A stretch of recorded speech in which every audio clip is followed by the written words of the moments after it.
We are live. Is this real?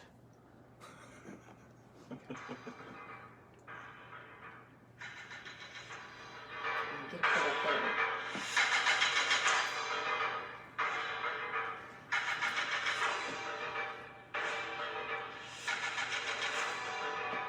People are coming.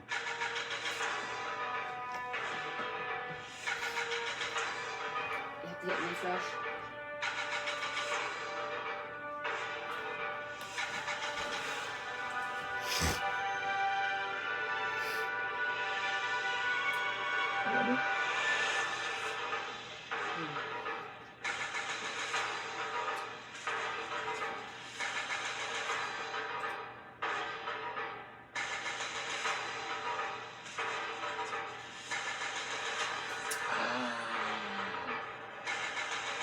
There it is.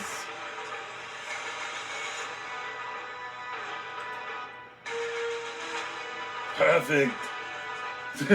There he is himself, Alec. Nate. What up, homies?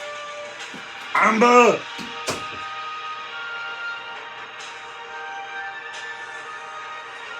Kian. Dave Orton. Jimmy. What up, Jimmy? Trevor Williams. What is up, my dude?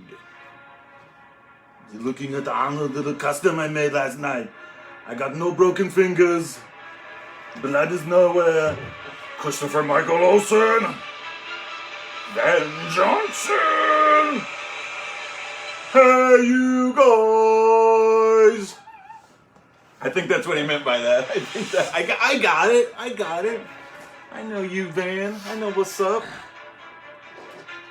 Kevin. Oh, look, Kevin's here. Yes, Kevin. I gave Michael the little goodies. From Kevin. We're gonna show these off later. Jacob. What up? There's my boy Jay. The little honey bunny. Lauren.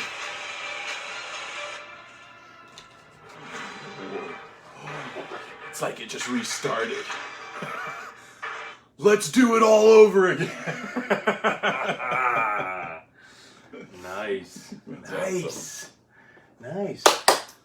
Welcome, guys, to the Legion's Lair. I'm Mike Casper. And I'm Brad Jones. And we are so glad you finally made it to the show. Oh, beautiful. Absolutely beautiful. If you've noticed anything new, there's a banner behind us. It looks beautiful. You might see this in the future at coming events. Yeah. It's gonna be at Legion's Con. You might see it there. If you don't see it there, maybe you'll see it on a video. You might see it in the future. We're really liking what our friend Cindy did here. She did an amazing job. Yeah, my co-worker, Cindy Wood, she made this for us, and we love it. So at Great Legion's job. Con, it's going to be part of our Cindy. presentation. So shout out to Cindy. Thank you so much for the great gift. Now, speaking of cons, I guess some of you were fortunate to either live near New Jersey or you got to go to the New Jersey Con and probably got to meet the Horsemen, probably got some cool figures. We've been seeing them all over the Cabal. Nice things. There was a few... Of course, I wanted to be like, come on, someone in line, just give me a figure. But I don't need any. I really don't. I guess if I asked, they'd be like, that guy's a jackass. Freaking dummy. He's got a whole line. Well, I tell you what, I saw some pictures of the con. The Horsemen were selling a lot of figures and a lot of Grail type figures from Advent of Decay. I saw Brother Mandibulus, Gwendolyn Heavensbrand, and I have not seen them sell Brother Mandibulus yet. at the They cons. didn't have them last night? No, if they did, I would have dove over I the probably table would and have grabbed it. grabbed Rick. Sup, nerds? So yeah, it looks like everybody had a great time at Toy Con New Jersey, which is the first Toy Con of the year. There will be another Toy Con come November, mid-November, I believe, right after Legion's Con. Yeah. Oh, yeah. I think it's a week after. It's a week after. I would like to stay. You know, if I didn't have a job and work, I could love to stay. Work, I mean, man. What's up with work? Work, sex. But no. But I'm loving your guys' comments. This is the best. Is just reading the comments. I can't even get them out fast enough. Jacob is asking, are you guys going to intern? Well, we haven't really heard anything about that yet. So they're going to probably do a lottery for interns. Yeah, we don't know a whole lot of info on that. There's so much interest in it, so we don't know about that, but we will be at Legion's Con for sure. We will be there that week, so Yes. we'll be there that day. So if we're going or not, we're going to be there. So regardless, look us up because we'll be doing stuff. We have Saturday, big news, because the second set of interns are going to the studio for Intern for a Day. And whoever an intern is, you will have a blast. Brad and I went in November, and what they did for us is the whole day we did many activities around the studio, got to know the people who work at the studio. Everybody was phenomenal. The whole event was so nice. They were so welcoming. By the time you left there, you seemed like family with the Four Horsemen. And we got lucky. I mean, everybody got lucky, but I mean, like, we had Jim. Jim was with us the whole time, and Sherry, and it was just, it was a great time. So you're gonna enjoy yourself. And they invited all the interns back the next day for G-Con. So we got to see live the release of the Poxus Wave. So what they're doing for this set of interns, I believe, now this is just Mike guessing, but I believe they go back to the studio at 8 o'clock that night, and we're going to get Cosmic Legions, Valkatar, Book 2 reveal. And I believe they might go up on pre-order, probably for 6 weeks to 2 months. That is my guess. Mike's putting money on this. I'm putting money on this. I think you could be right. I really do.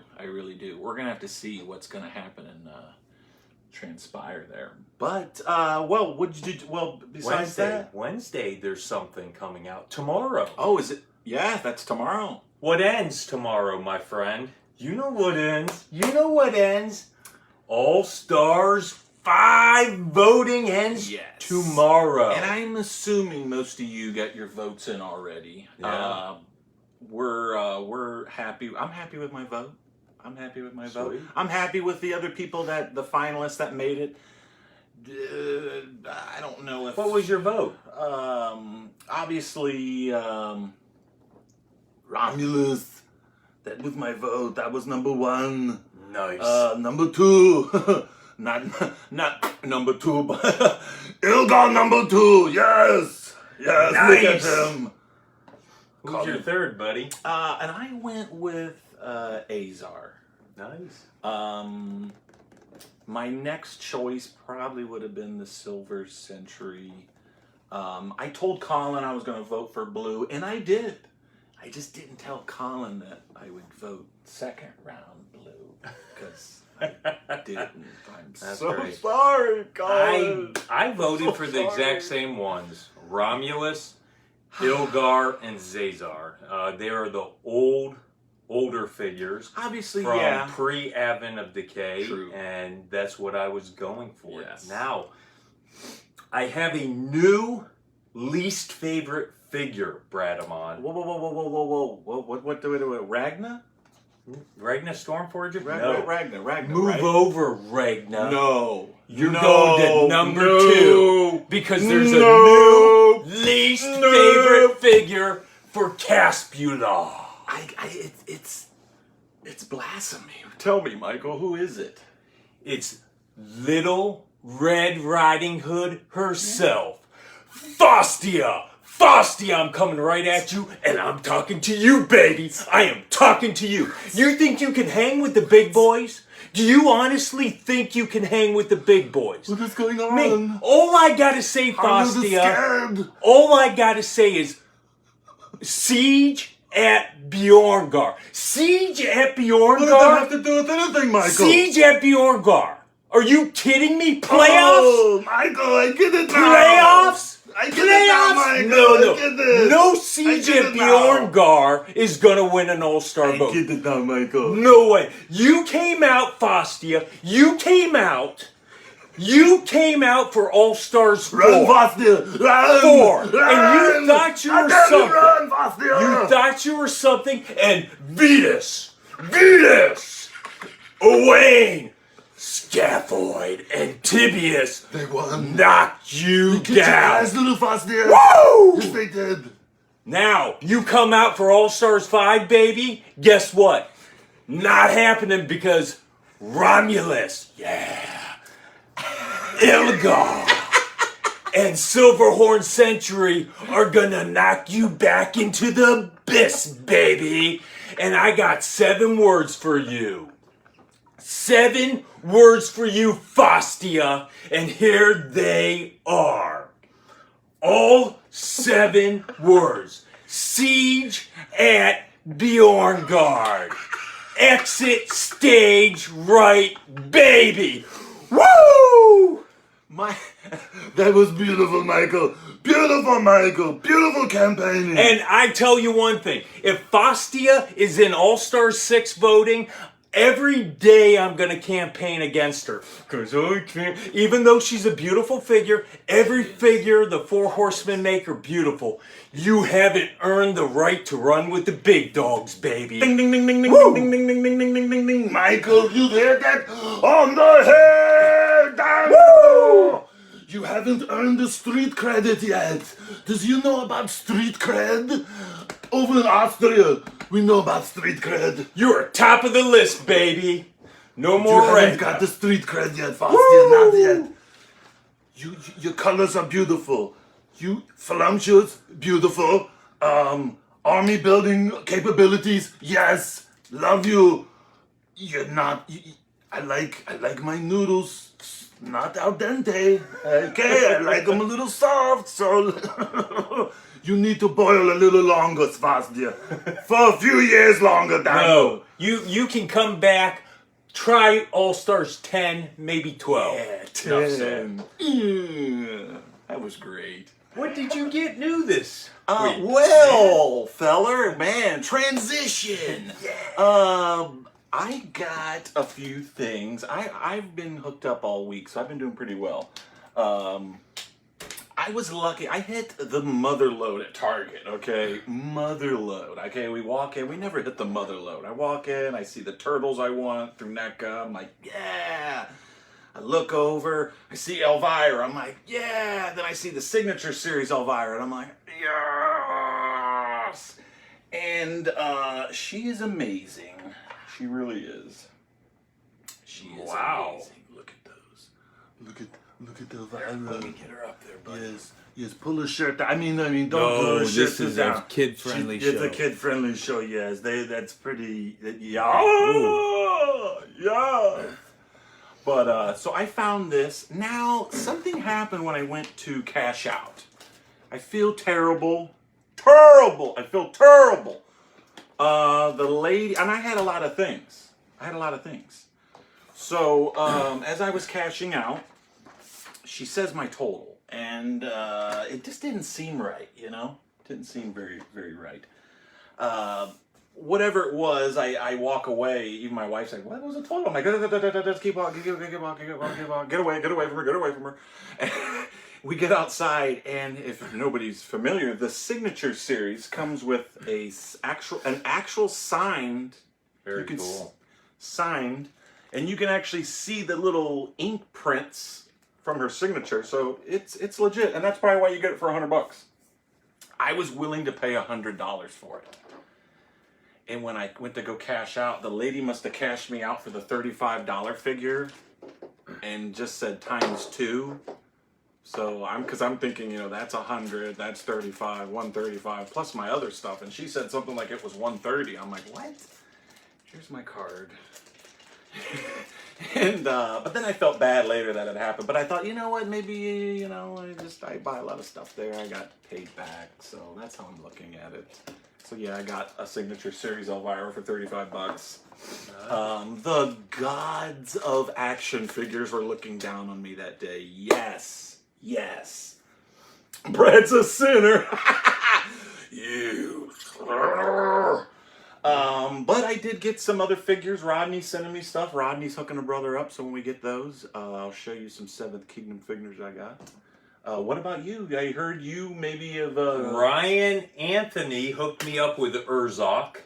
That is an amazing great figure. price. Amazing figure. And it is an amazing figure. I got Scarabus, the gold Scarabus. That and I also got Bubatros, my last bird. Wow, and that is your last bird. So, Mike...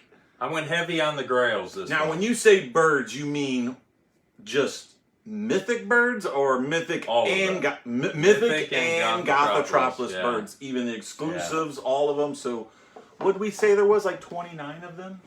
Yeah, 29 birds. That's a good accomplishment. I was gifted these. Yes. I'm gonna paint them up. This is a chest. This is a cup. Whoa. Yes, our friend through our local Neotech group, Kevin. He printed those. He did a pretty good job. Oh man, he killed it, man! And I can't wait. While I was at the meetup, selling figs, selling non-mythic legions to support my mythic legion habit. Wow, it's funny. That's all I got. Let's bring That's on amazing. the guest. Yeah, I'm ready. I'm ready. We have tonight. I want the chest. Somebody wants the chest. We have an amazing customizer and Mythic Legion collector. Yes. And we're going to bring him on. And we got to meet him. Let's see. Hit that button right there. Yep. Okay. Doot. Okay, right, Eric, right there. add. Bam, Send request. Oh, I see something's happening. Oh, if I do, this will be the first time I've actually done technology. What up? Woo! Yeah! What is up, my dude? What's up, my dudes? Yes! Eric is in the house. Yes, sir. Nice, man. Well, we got to introduce you, Eric. Yes. Ladies and gentlemen. Do it. Ladies and gentlemen. Boys and girls. Eric Lebron. Woo! Yeah. There I am, baby. There I am. Everybody out there, Eric, I think everybody knows you, but we're going to introduce you anyways. Eric Lebron, you are one of the top, I don't want to put people on levels, but you're one of the top customizers in Mythic Legions. And you're a huge Mythic Legions fan, and you're a huge Mythic Legions collector. So we are super fan. We are very excited to have you on the show tonight, brother. Yes. Dude, I'm a super fan of you guys. It's ridiculous like how much more awesome you make this community and this toy collecting, hobby. It's so awesome to have dudes like you that put in the time and put in the work and, just give all you can to like I said, just make this a better place. Best thing. Awesome. We appreciate that. Thank you, brother. Thank you. Well, I tell you what, man, we're gonna get right into the questions here.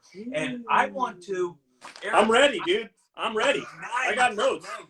I'm ready. I want to take us back, man. Yes, sir. So I want to go back to when you first started collecting as an adult. What got you collecting as an adult, and how long ago was that? Well, as a kid, obviously from when I was, I believe I was probably around the age of maybe 4 or 5 when Star Wars 77 came out, the New Hope, and I guess it probably all started there. We kind of try to figure out like, oh, where did I become a collector? Man, when Kenner released the Star Wars series of action figures and all the Millennium Falcon and the X-wing fighters and all the stuff that came along with it. I mean, that was your collecting start right there for all of us. You know what I mean? And for me, it just it went on to into the early 80s when G.I. Joe, the 3 3/4 G.I. Joes were released. Yes. And the obviously the Masters of the Universe figures came out with He-Man. Beyond that, I mean, it just went all the way through to the age where, I mean, I guess we've all hit that point in life where we got too old for toys, and it was more about your car and your girls and your friends and stuff like that. But later on in life, I always kept that kind of vibe for it and wanted to do something that, I mean, that kind of kept my interest, and it was comic books.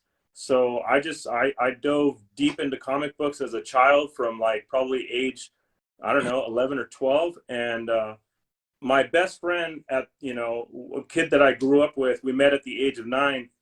Him and I were huge comic book just geeks. So it was like, him and I were like the only kids in the neighborhood that on a constant basis, we were in the comic book shop like nearly every day of our lives. It was crazy. So we did that all through elementary school, junior high school, and all the way through high school. So the passion for, like I said, not just collecting, but kind of like the culture was all based on that. The time that, like I said, my friend and I just, we were the kids that watched, the X-Men cartoons on Saturday mornings and we're playing, reading the new issues of Punisher and Spider-Man. And you know what I mean? It was just one of those things that you kind of grew into. At the same time, right around the tail end of our high school years, I graduated in 91. So at the end of our high school years, right around, I want to say 1988, 89, a friend of ours, a classmate of ours, this kid named Frank Zamarippa, his father started a local toy show or a collector show. It was called Frankenstein. Today, it's North America's largest trading show. So we were there from the very beginning of it. And when you first went in, it was basically, a couple guys that were selling toys. Weren't a big deal at the time, but we went in and it was like trading cards, mostly like baseball trading cards. Guys selling like Hot Wheels, because Hot Wheels has been around forever, long before the real big boom of like action figure collecting. And it started out real small, maybe about 5 or 10 tables in this show. And then year after year and month after month, it just developed and grew bigger and bigger and bigger. Then action figures came into the scene. And it was just like one of those things where, I mean, we went for the comic books, but the action figures was really where it was at. At the time, I wasn't really collecting anything. But then right after high school, I jumped into like, what was it? Oh, it was because we both followed the Spider-Man series. And at the time, just before we graduated high school, I believe, Todd McFarlane was drawing Spider-Man. So we were both artists, my friend and we were both just, Todd McFarlane to us was just a god. You know what I mean? Just seeing the way that his interpretation and his drawings of Spider-Man, the way he did his artwork, it just became something that like we had to have more of. And then shortly after was when he announced that he was going to start his Spawn comic book. And we were like first in line at the door when that comic dropped #1. And we went through every issue we could grab a hold of from then on in. So from that point, that's when McFarlane released the Spawn series of action figures. And that's because I was already like a super, fanboy of Todd McFarlane. As soon as those toys came out, that's where I guess you could say as a young adult, that's where it started for me. And when it came to that, it was the Spawn action figures. It was so many different lines that guy went through that he just, I mean, you just couldn't, everything he touched was just like gold that was coming out of it. And the funny thing about it, because I didn't, at the time, a lot of people were part of like the web forums. I'm sure you guys heard about those. Yes. Way before Facebook and all that, there was a lot of toy collecting forums that people were a part of.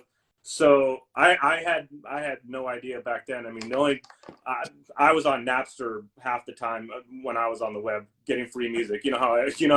You had to pick your poison. So I guess a lot of people had already known like the history of the Horsemen, but I had no idea. To me, when I bought a McFarlane toy, it was, I mean, my mindset was like, oh wow, look at this awesome new character that Todd McFarlane created and made, and he made a sculpt of it, and he, you know what I mean? I had no idea at all that there was a team behind them. So it was like all those years, I realize now, looking back, I'm like, I've been collecting Four Horsemen shit since the very beginning. I mean, literally from the very beginning. So, like I said, that just grew into years and years and years of collecting. And then, I mean, I, you know, got married, bought a house, the whole nine. I mean, like I said, started growing into a young man and the whole, you know, the whole thing. But still, as a collector, kept pushing, you know, into my collection. And I went deep into like, when like,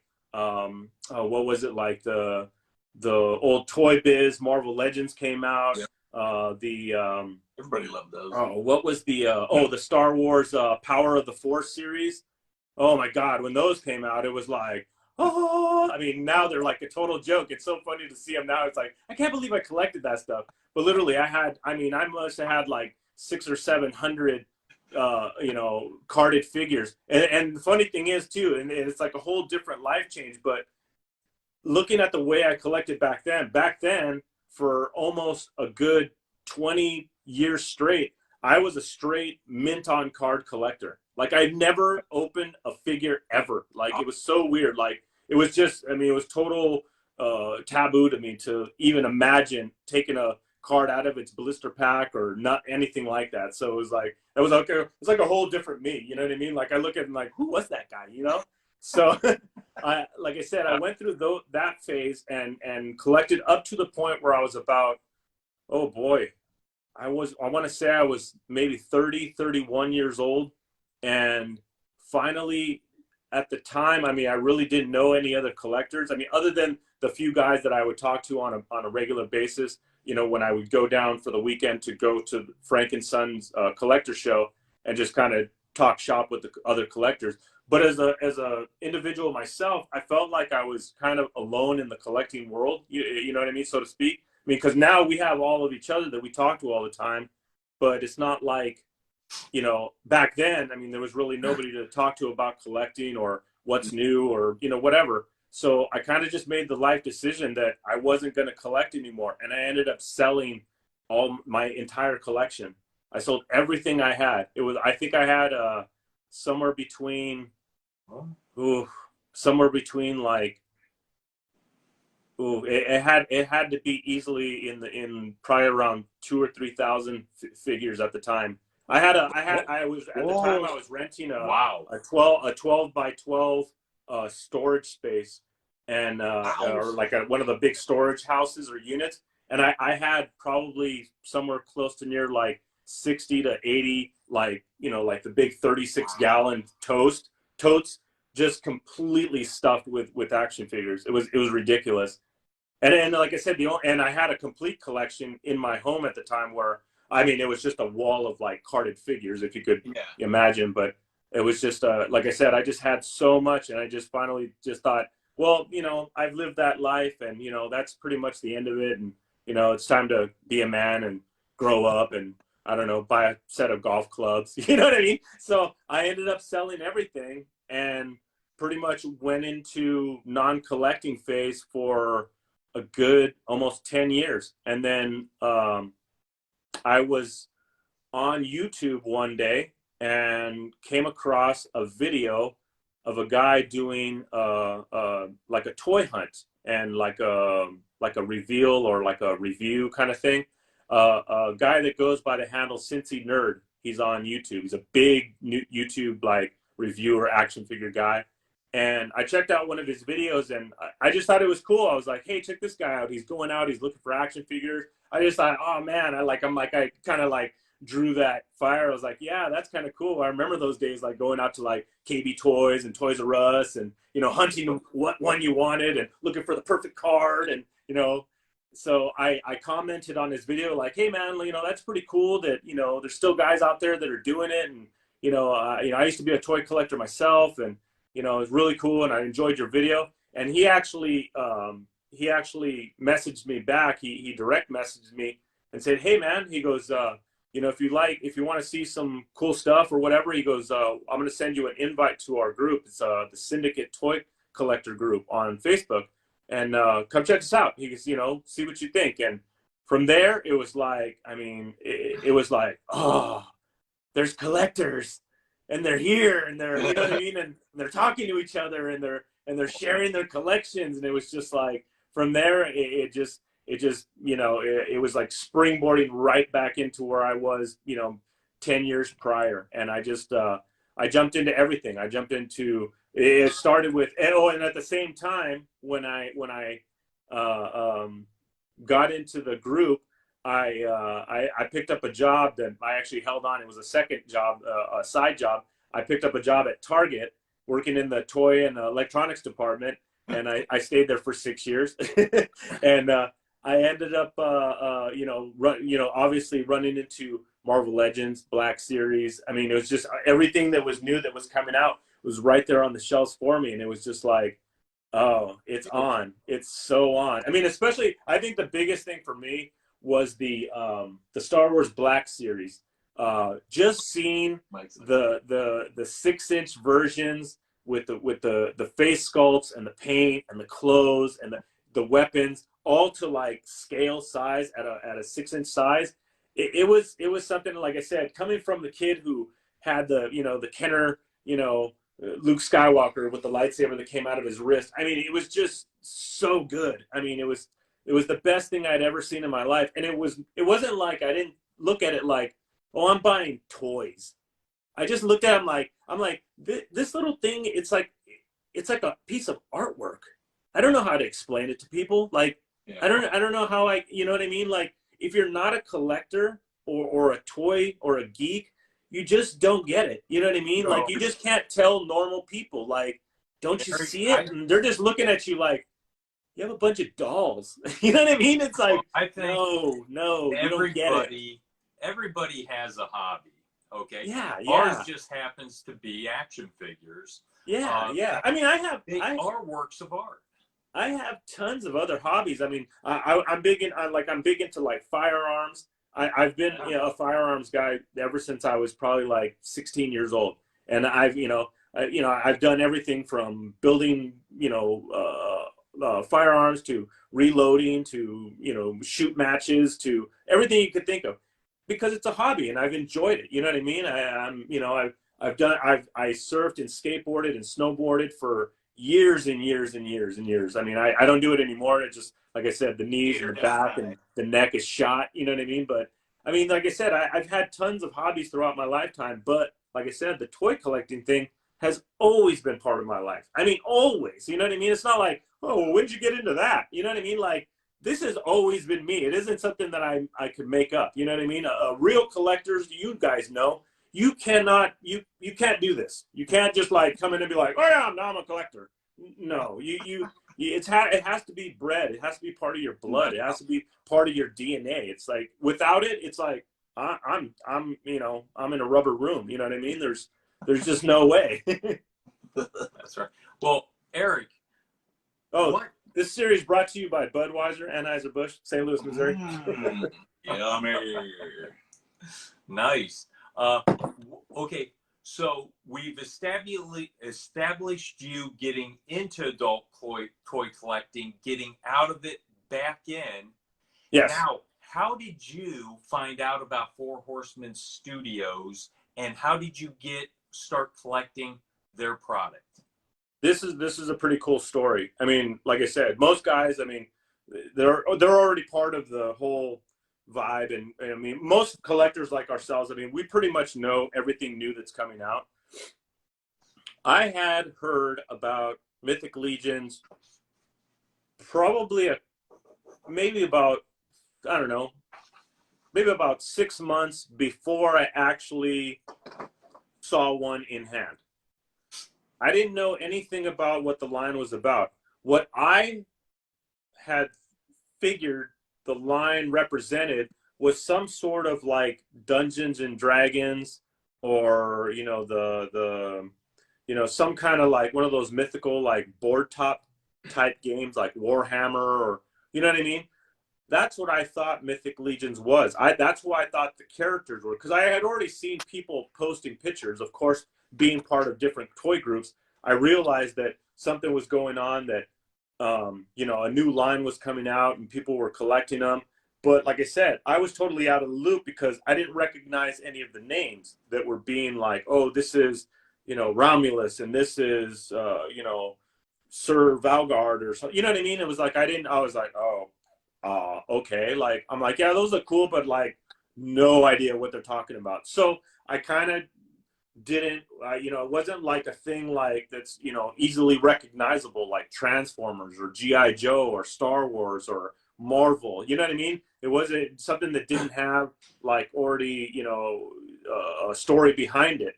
So I was like, yeah, I have no idea what these are. So I kind of left it at that and really didn't think about it.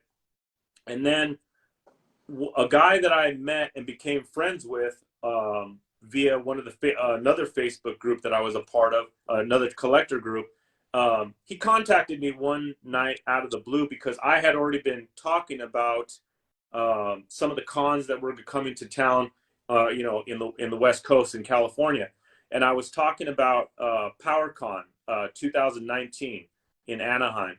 And, kind of putting it out there like, hey, I'm thinking about going. Looks like a cool show. Haven't been to this con yet. So, maybe I want to check it out. I'm definitely a Masters of the Universe fan. So, and my son and I, we actually barely started going. As much of a nerd as I am, I have to admit, I had never until 2019, I had never attended a toy convention ever.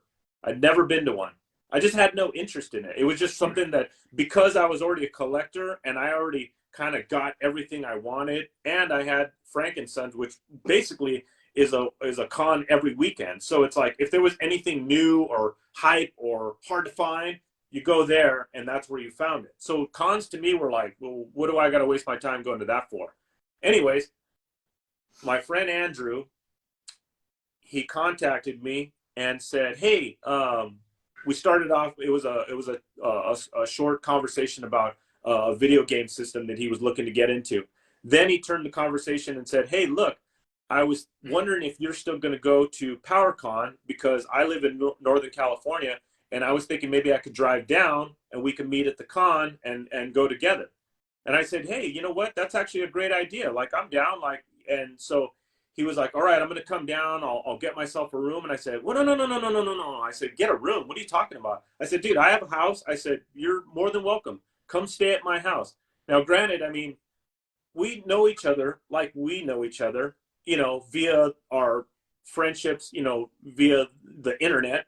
And, to us, that's another, it's a hard thing to explain to people. Like you guys hang out with like complete strangers and you go to their hometowns, and I'm like, you just don't get it. Like, you actually know these people. You really do. You know these people probably better than some of your own best friends. You know what I mean? It's kind of weird like that, but it's the toy thing. So Andrew said, yeah, I'll come down. Of course, the wife was like, yeah, I'm going out of town that weekend because you're going to get murdered. You know what I mean? So I was like, whatever. so he came down. He came down and he was like, obviously we just started geeking out and came into the toy room and just started messing with everything. And he says, yeah, man, he goes, these Mythic Legions things, he goes, these are like starting to become like the really hot thing right now. And I said, yeah, I've seen a lot of talk about them, but I haven't, I'm not even indulging. Already I'm like into like 17 different lines already. So like, there's just no way I'm going to do it. So he said, well, we'll go down, we'll check out the table. Of course, we'll check out everything else in the con. And at the time, I had a couple other friends via Facebook groups that were contacting me and actually had me go to the con, to the Four Horsemen table to pick up the exclusive, which at the time were Chronow and Purplor. Those were the two Motu exclusives. Yeah. Yeah. So those were the two that were going to be there. Great. So I went to PowerCon 2019, got in line, went straight into the line to the Four Horsemen table, and bought two of each because there was a limit per person. You could buy actually two sets. So I bought two sets of the Purplor and Chronow, and none of them were for me. I actually bought them for somebody else. And the only thing I actually bought there at the table at the time, I have it hanging. I bought Nate Barch was there, and he had some of his prints that he was selling. And he had this awesome one that's the Castle Grayskull. Oh, yeah. And it was just like, as soon as I still, at that point, I had no cares of what was going on the table. All the action figures from the Four Horsemen that were displayed, I was like, yeah, whatever. Look at that Castle Grayskull. You know what I mean? So it was just like, so I was like, hey, can I get one of those prints? And, I was like, he's like, oh, yeah, sure. And he signed it for me in the whole nine. I was like walking away with the print. Everybody's like looking at the figures. I'm totally clueless because, like I said, at the time, I was just like, I don't know what this line is. I don't know who the characters are. And I'm going to ask stupid questions. And people are going to be like, hey, you don't even know. You know what I mean? Like, it was just going to turn into a bad moment for me. So we went through PowerCon, and of course, like I said, I looked at the table and checked out the figures and was really impressed. I mean, like I said, you have to be just from the sculpts, and like I said, being a toy collector for so long, you just know the quality of a quality figure. You know what I mean? You're just like, wow, like that's really good. Like whoever's making these are like really putting these things together well. So I was like, okay, yeah, the characters are cool, and checking out what was what, and I was like, all right, yeah, the prices are a little steep. I'm not gonna lie. I was like, whoa, I'm like used to like $20 action figures, not like $40 and $60 action figures. You know what I mean? So I was like, yikes, like okay, like these guys have pockets too. You know what I mean? The guys that collect this stuff. But then I turned around and directly across the aisle from the Four Horsemen Studios table. And I it's so funny. I think back on it now. I really wished I knew who that was now, because it was like, it's like one of those things, like I would want to thank that person. Like, you're the reason I got into this line. Right behind me was a table of Mythics figures, but they were all customized. They were all like repainted and had different armor on them, and some had cloaks, and you know what I mean? It was like, yeah. Oh, I was like, oh my God, like, look what this guy did to those characters. And what was weird about it was I realized at that moment was, okay, this line isn't like canon. Like, this character doesn't have to stay like this. Yeah. You could make them whatever way you want. And it was like, and like, I tried it. The funniest and I guess the analogy that I always use with people when I'm explaining, customizing and whatnot. I said, for years and years and years, I've collected so many different lines, and they're all canon lines where they all have a story that everybody has to stick by. So as a customizer, you can't take an Incredible Hulk and paint him blue, because you put him on your shelf, and the first time, the know-it-all comic book guy walks in your room, he's going to go, hey, what the hell? What did you do to that Hulk? You know what I mean? You just can't do it. But with Mythics was the first line I've ever come across, ever, that you could change anything you want, and it was totally kosher. Yeah. And I was like, that's mind-blowing. I can't imagine this happening in the toy world. This just does not happen. That freedom of expression is never allowed in certain genres. You can't, it can't be done. So from that point, like I said, my mind as an artist, and like I said, I've been an artist my entire life. I did a lot of drawings. I went through, my buddy and I that I was talking about earlier, the kid that I grew up with from 8 years old all the way through our adult age. me and him went through like 4 years of like animation in our high school. You know, we did films together. He became a big success in the industry and comic books and stuff like that. But you know, I had a different passion of different types of artwork or whatever. But for me, that table just started the gears, like the rusty gears of just thought process and artistry and what can be done rolling. And I was like, I went home and my buddy, like, and we started opening up all the stuff that we had brought back from the con. And he's like, hey man, he goes, I know you really didn't get a chance to like check them out in hand. They were on the table, but you know, you didn't really want to like, I was like, I'm not touching those figures. Those figures are too nice. You know what I mean? So he's like, here, you never like checked one out. So he handed me over Krona and he's like, rip it open, dude, and just have at it. See what you think.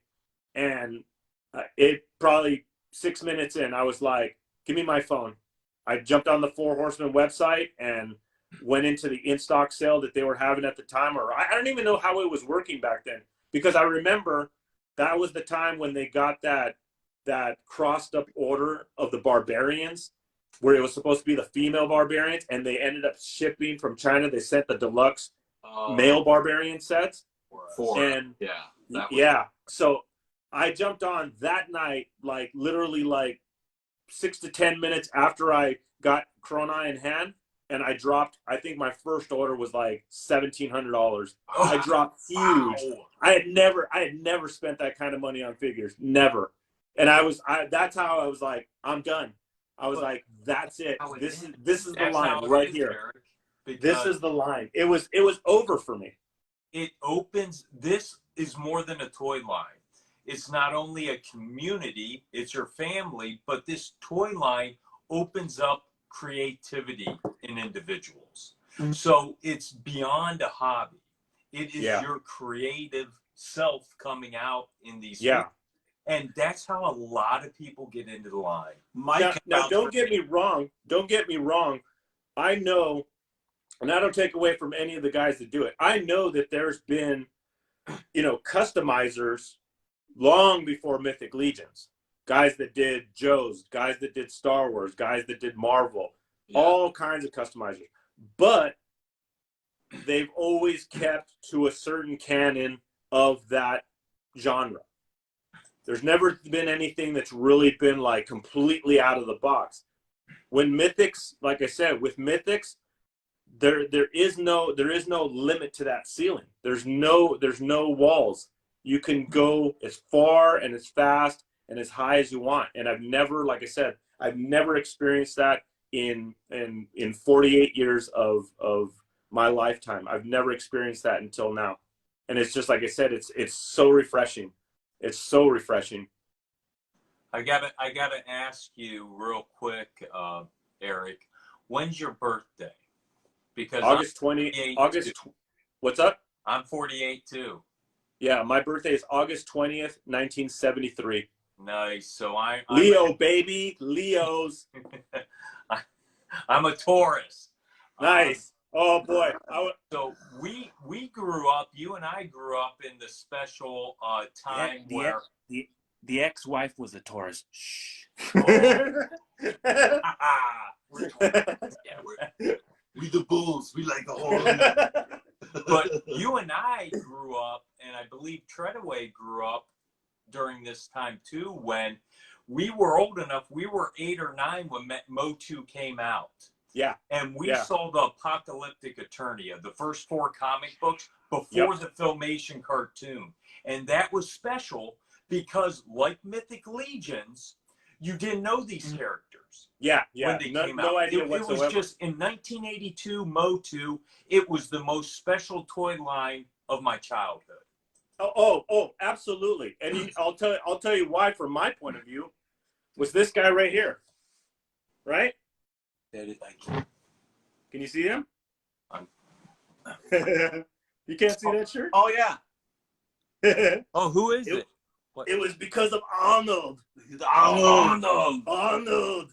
He's a puny Conan the Barbarian. I mean, if that movie didn't change your young childhood life, you weren't living. You know what I mean? It was on. I let my son, obviously he sees my Arnold collection over here on the one side, so he comes in and his face print is all over those windows. And he's actually helped me set up one of the dios in there. It was kind of cool that I got to do that with him, and it came together so easily and so nice. And he likes to stare at it, but so he wants to watch all the Arnold movies, but he wanted to watch Conan. How old is he? He's 9. Okay. And I have Conan, and obviously it's on Blu-ray, so it's all the. I forgot how much tits and ass Arnold was given in that movie. Jesus. They went buck wild back then. There was a few scenes where I'm like, I guess I'm fast forward through this, and he's going, "Dad, what?" And I'm like, the 70s were a great time, my friends. The 70s, early 80s were a great time. I remember watching Stripes as a kid, And yes. Obviously, all the nudie scenes and we watched Porky's. That's what we grew up on. Our dads were perverts, I guess.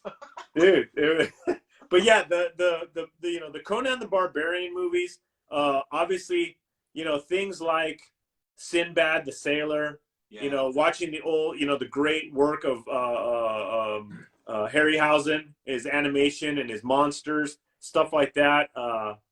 Just that, like I said, to me, Arnold was that epitome of all those films and that kind of like genre and mythical world of like demons and barbarians and warriors and rangers and stuff like that. Now, so when Motu came out, it was everything you'd ever dreamed of in what action figures could be. So and like I said, going into Mythic Legions, I mean, obviously the barbarian builder, I saw that and I was like, I'm done. I'm so done. Yep. I'm like, it's on. It's Motu how it should have been 20, 30 years ago. You know what I mean? It was the greatest thing. Now, I'm gonna out of all the lines, Eric, that the Four Horsemen studios make or have made and are currently making, what's your favorite line? It has to be Mythics. It has to be Mythics because it's just, I mean, it's too easy. You know what I mean? Yeah. I mean, like I said, I could think of, past lines, but those, to me, those weren't Four Horsemen lines. Those were like McFarlane lines. What would you say a runner-up would be then? Oh God. What could be a runner-up besides Mythics?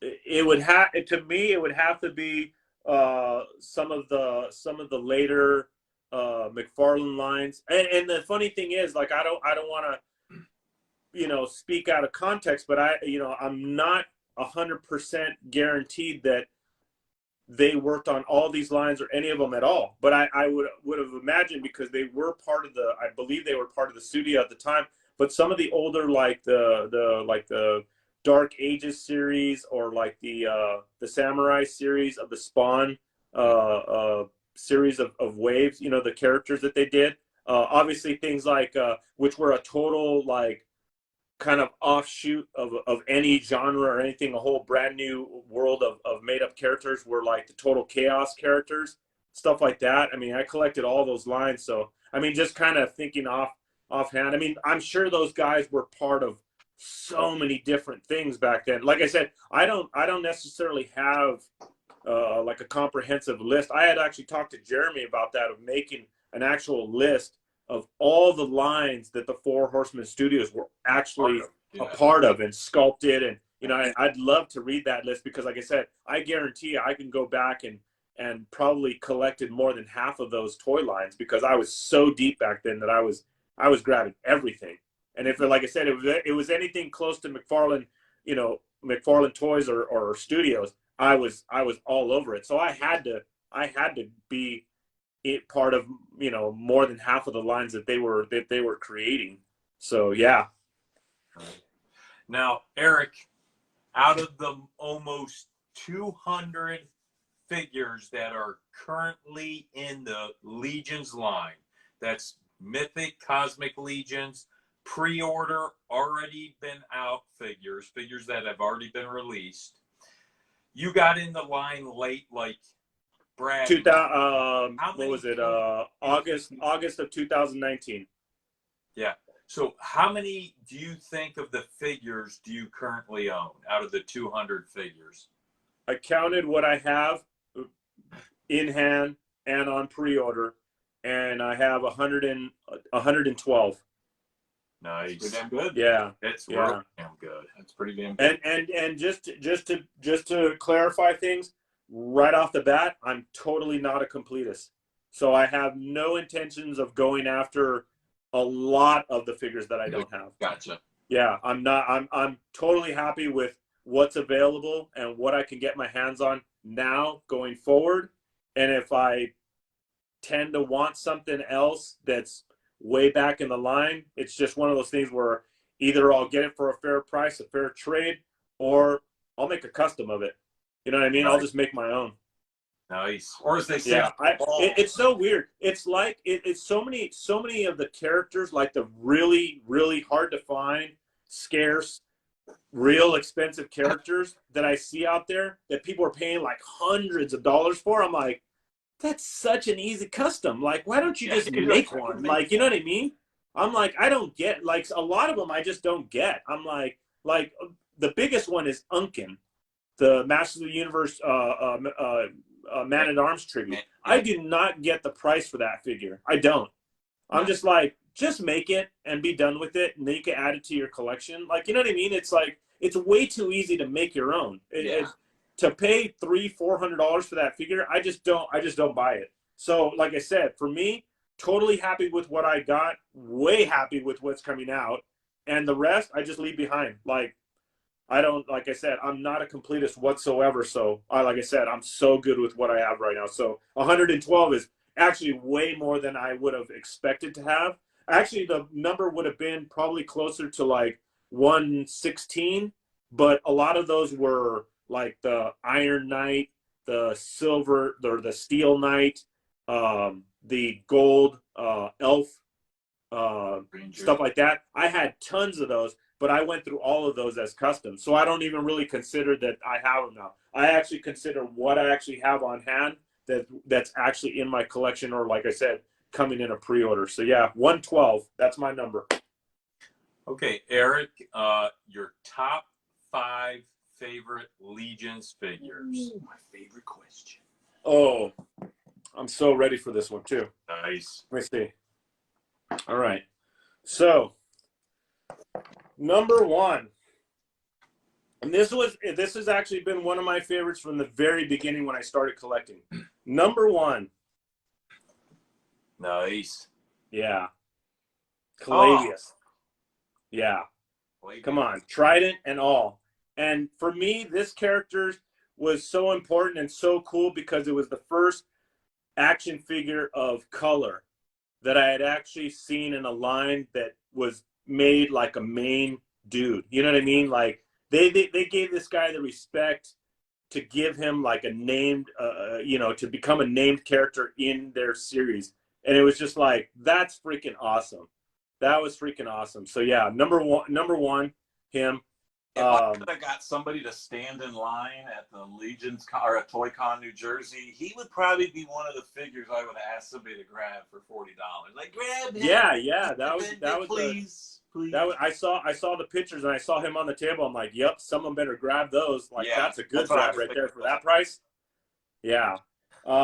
Number 2 would be this guy. Ooh, nice. Yeah. Armageddon's. Yeah. I like him. Archimedes, he's freaking awesome, man. Just the whole Cyclops thing he's got going with him, the shades of blue and stuff that they use for him, the bare feet, ogre scale. I mean, for an ogre scale figure already, I mean, those were amazing. But him as an ogre scale figure, the way they did him was just completely amazing. Just love this figure. I actually just recently, maybe yesterday, added him on my Big Bad Toy Store pre-order because he's getting down near the bottom on page 2, and you know what that means because there's only like 2 1/8 of a page on Big Bad Toy Store. So I I seem to drop. Remember? Yeah. Big Bad. You guys remember the good old days, like maybe 2 years ago, when you could just go to Big Bad and just pick up Mythic Legions like at will? Yeah. Remember those days? It's like it's funny, I don't even go to BBTS anymore for anything, because I'm like, I used to go all the time and be like, I need 2 more of those, I need 2 more of those builders, I need like one of those. Now you go, it's all sold out. I'm like, what the hell? And what's funny is people that don't know, I mean, when they go there now and they see that there's 6 pages, it's like there was a time where you would go in and all 6 pages was there. All you just pick out what the hell you wanted, and a lot of it whatever was you wanted. pre-orders, but the first few pages were stuff that you could get, and it was just like whatever you wanted. Yeah. Number 3, Golden Tooth. Ooh, yes. Oh, nice. Yeah, the man. I do not have him. You don't have Golden Tooth? Do not have that figure. Yeah, he's a sweet one, dude. I just, like I said, as far as I mean, all the dwarfs are sweet, but Golden Tooth with the open face mask, and I mean, just the colors on him. I mean, he's got this great like rust brown finish on him with these like, you know, orange like bronze highlights to his armor and stuff. He's an amazing figure. For the dwarfs, it's just a standout. And like I said, you know, picking my favorite characters, I kind of wanted to not just go straight across like they're all barbarians. You know what I mean? Like I wanted to have like I'm like looking at and thinking like, okay, who do I really love? Kind of like from each a good race well-rounded or faction picks. or what's that? A good well-rounded picks. Oh yeah, definitely. Wanted to make it good tonight. You know what I mean? So I like how he actually brought the figures. He might be the first person that has done this. I did my homework, man. I did. I Hey, was about to say, you might be the first guest that actually brought. It's your fault you brought me on after Jeremy Gerard's show. Okay, I had to come with heat. All right, I'm just saying. Man. I'm coming with heat tonight. That's awesome. We appreciate All right, it. You're so doing good. number 4. Number 4. Scarabus. Okay. Yeah. Definitely love this figure. Went deep in, you know, back into the early Four Horsemen days and went for one of the birds. Aside from, like I said, to me, this was like the beginning of it all. And the cows and the bulls and, you know, the dragons and stuff like that. But for me, this character right here, just totally cool sculpt, beautiful, well put together figure, and it's just like I said, you just can't say enough. One of the harder ones to add to the collection at this point in time, but like I said, I got in early enough that I was able to pick up, you know, one of the best birds that I think's in the Mythics line, or the, you know, the Four Horsemen line. Definitely. No Number doubt. 4. That's a good 4. Yeah. And number 5 for me is not necessarily based on just what a beautiful figure it is, because obviously it is, and it's just a great figure. But I think, in my opinion, it's probably the best figure released by Four Horsemen Studios. And that is Warthog. Okay. Yeah. Nice. My choice for this guy for the number 1 figure is because I think all Mythic figures should follow this guy's packaging. You get bare feet, you get armored feet, you get 2 sets of hands, you get an unmasked head, and you get a helmeted head, and you also get a fur like loin that you could use on him, either for, if you choose, for like a shoulder garment or like a loincloth. And it also comes with the secondary loincloth, which you could change that out. I mean, this figure has everything a Mythic Legions collector would want in a figure. If you were trying to like really go in and say, what can be done with these figures? How can you change them up? This one's got it all, like ready to go. Less next to the Barbarian Builder, which is a little bit more expensive figure, but there again, you get tons of accessories. But this guy, such a great figure, so well put together, so many great parts included in the figure set, and come on. He's a bearded orc, dudes. That's just the alternate just, head to that is amazing too. That painted head. The oh helmet. yeah. This the helmeted one. Yeah, the helmeted one. Yeah, so good. Yeah. And it's just like you can. It's just a win, a total win. So yeah, that's my number one right there. So definitely a runner up was going to be. I brought him with me. A definite runner up was going to be Snag. Yeah, but he lost out. He lost out to Golden Tooth. Golden Tooth. Yeah. Were you a Lord of the Rings fan? Just through the movies. I mean, as a kid, I mean, grade school, I read The Hobbit once. You know what I mean? And it was probably homework, so I probably had to. But because to me, I was just a fan of the movies. I never got into the toy line. Now until I started customizing, then I just bought them for fodder. So I was just freaking ripping them apart. So I really never cared about the toy line to begin with. Would you say he looks like Gimli from Lord of the Rings? Oh, him? Halmir? Oh yeah, definitely. Yeah, and definitely my favorite dwarf. Now, this is the question, man. This is the fun question. Yes, sir. What is your least 3 favorite figures out of the Legion's line? All right. It's an oxymoron. Oh, yeah. I know. Okay. My 3 least favorite figures in the line are Artemis Silver Cord 1.0. Okay. I just don't like that figure. And I don't like the butterfly effect wings. The wings, isn't it? Yeah. Do you know she is the only figure that butterfly wings is probably the only 4 Horsemen studio part of a figure that I refuse to display. I just don't want a fairy in my Legion. I said, screw it. I'm going to put it on. And I'm like, I'm sorry. I'm sorry to say it just doesn't work with the line. It just doesn't. Now, Artemis 2.0 that's coming out. Yeah. Yeah. Perfection. Yeah. And we've seen it. It looks great. Totally works. But yeah, Artemis 1.0. Number 2 is going to be Xylona. I don't like Xylona. Okay, let me ask you something. Xylona is supposed to be a deer? Yeah, fawn. Yeah, deer. Yeah. Okay, that doesn't look like a deer. It looks like a scared sheep, and I don't get it.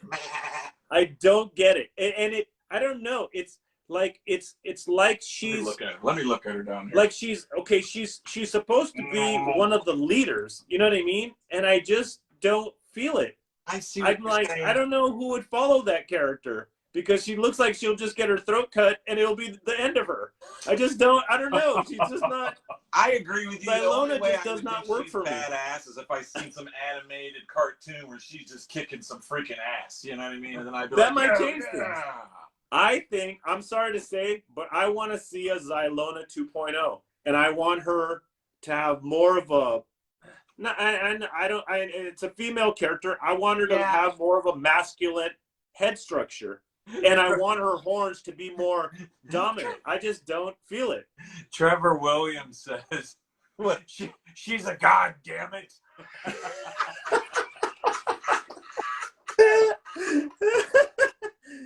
I understand. She's supposed to look like a masculine. I think gods should have big, thick necks. I'm sorry. Yes, I want to see some veins in those necks down you.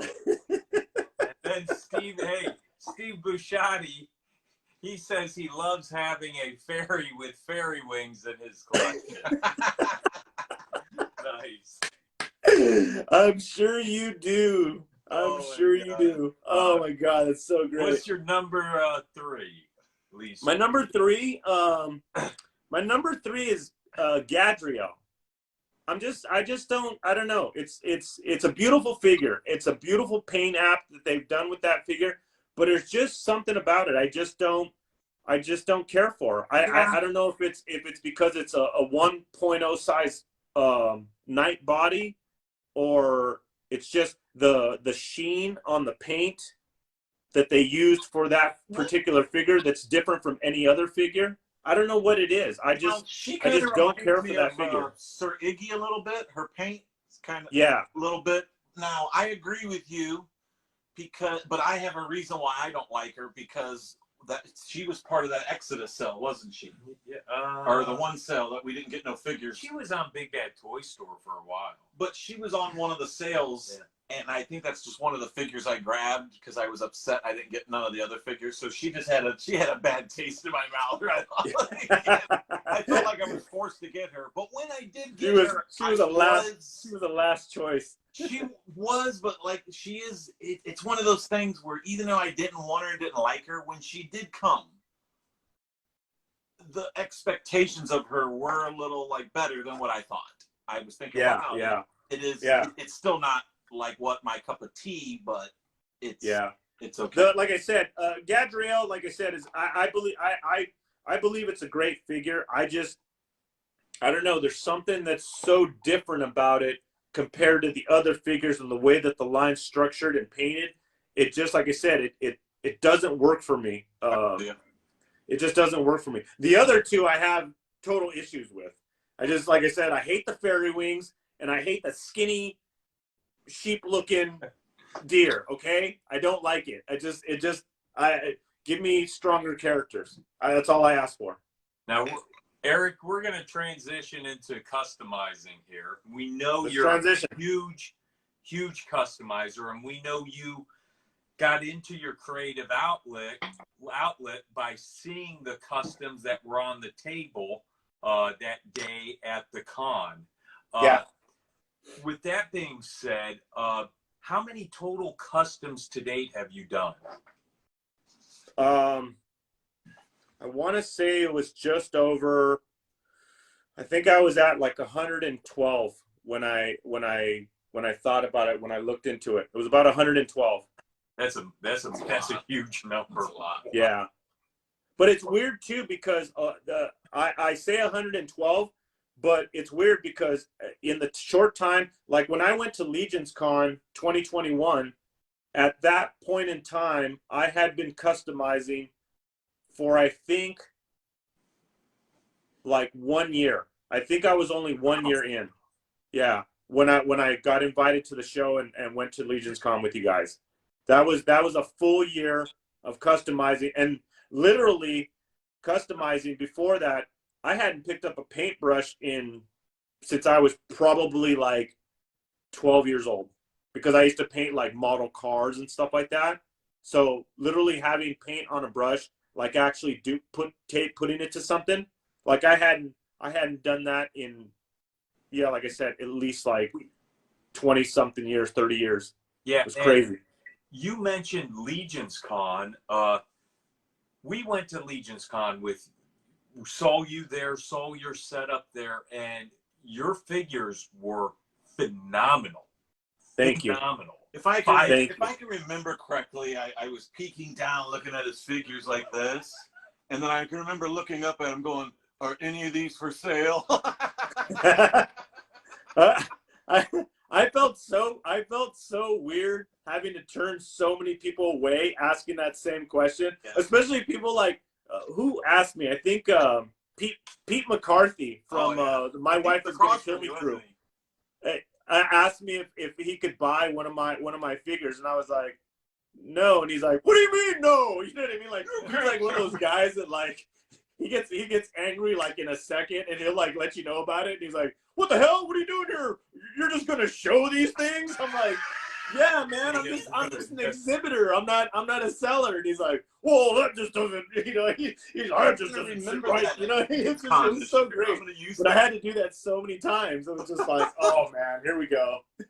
Hey, Eric, out of all 100 plus customs you've done, what is your favorite? Ooh, that's a good one. Man, I had a pick, and I'll probably stick to it. Let me grab it real quick. Do it. And it's It's only because, and the funny thing is, and this is so weird that it actually turned out the way that it did. But when I first started dabbling, and I mean dabbling in customization, it all started with, okay, I'm going to paint a weapon.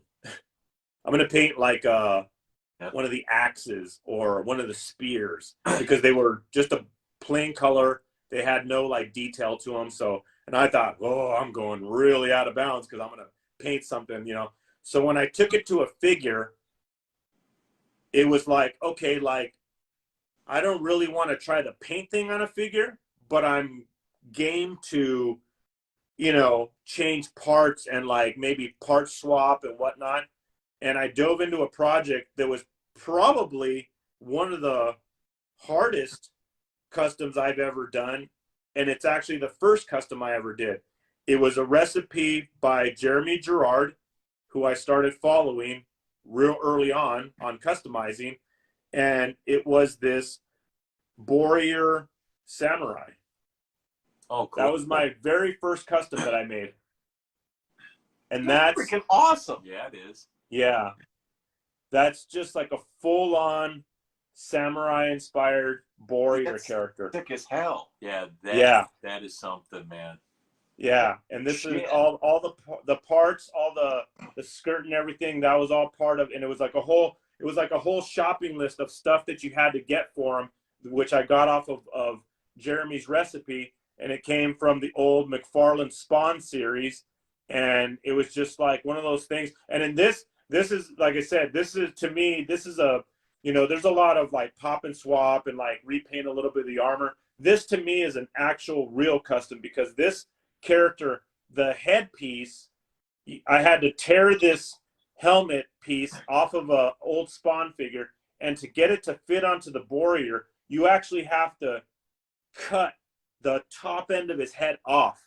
Like, not just a little bit, like I'm talking like a big old chunk of his head has to come off for it to fit on there right, to get the placement right, to glue it in place. So to me, I'm like, yeah, this is going like all the way in, like diving into the deep end first. You know what I mean? So yeah, this is by far my favorite custom, because this is like I said, this was all part of like my initial, you know, friendship relationship with Jeremy, and just I totally give him credit for kind of putting that challenge to me, and like, you know, letting me realize as an individual and as an artist, like, okay, this is what I'm capable of.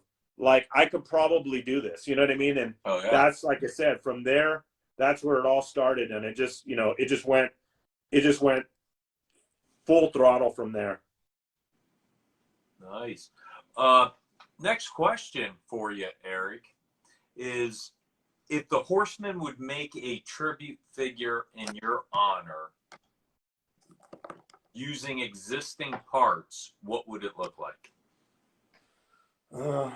Where is he? Hold on. I built him. Oh, nice. I built him. Let's see.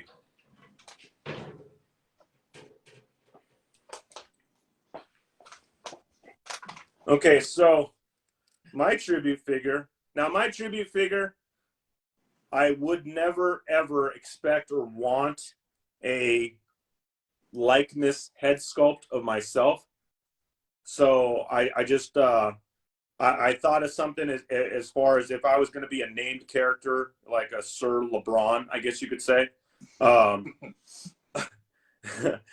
would want something in the fashion of some type of like a knight warrior. So I put together, and this is just, it's a custom that I'm working on right now. I still got to put it to paint and the whole nine, but it starts off with the base body of the Red Shield Soldier. It's got the knight helmet, the one with the you would add the plume, but instead of the plumes, I drilled out side ports and added the bat wings to him. Hell yeah. Yeah, and then I use this I like this loincloth instead of the one that comes with that, so I would change that out. And then also that real nice heavy set like neck guard that neck guard for him. I like that piece. Legit. That's always been a very favorite piece of mine from the very beginning. The standard gauntlets, not the big, chunky gauntlets. I like the smooth gauntlets. Those are definitely a cool piece. And the standard knight boots that work so well with this whole armor piece as far as the leg piece. And obviously the red shield soldier waist and hip guards. Definitely like that. That would be my combination for a tribute figure. Eric Van Johnson made a recommendation for you. He said if you pop Zylona's neck on there, it might improve it. She actually has a neck piece. Oh, I didn't know that. Yeah, she has a neck piece that goes on and then her head pops on. Yeah. Oh, I've never. Yeah. I think all I've ever seen is what she's got, that real long elongated neck. Yeah, I think that's. Yeah, I think that's the only. Yeah, that's what I've only seen her. But yeah, let's make it 2.0 anyways. Well, now see, that's what I had to do with this Predator head. Somebody thought I glued these, but I go, technically, that's what I did last night. After I drilled or hollowed it out, I drilled the sides out here. And what's cool is now you can pop these out, and I can put whatever horns I want in there. Yeah, see, I was just gonna leave it like that, and I. Dude, I literally, like I said, I literally pulled this out of like a deep tote of like fodder pieces and old toys. I was like, "Where's that Predator at? I'm gonna do like a cool night with him or something." And then you posted, I'm like, "Son of a bitch!" I'm like, "That's it." I'm like, look, I inspired you. You still do it, damn you. I want to see you work. Exactly. You're like Jeremy Gerard. You had to go and do it first. Sorry. Well, yeah, actually, no, it's all good. That's good. That's totally cool. A Cabal member, Jimmy Myers, actually did one. So that's why I wanted to go a little different, because he did it. It was a different head. I don't remember what Predator head it was. Yeah. I did see somebody on the Cabal did post one that they had done one He's a while back. We actually just met him, cool dude off our local Neotech. But I can't remember what actual Predator. This is the Jungle Hunter Predator, the first one, but the Predator. The Predator. I think this is the mine is from this is from Predator 2. Okay, that's the city. The city one, yeah. City Hunter. So. No, what's cool about yours? Drilling out the sides, I wanted to do a little different than Jimmy. That way, I wasn't actually copying. But now, like I said, I can put whatever horns I want in there. I can put antlers in there. I can do whatever I want. So. Nice.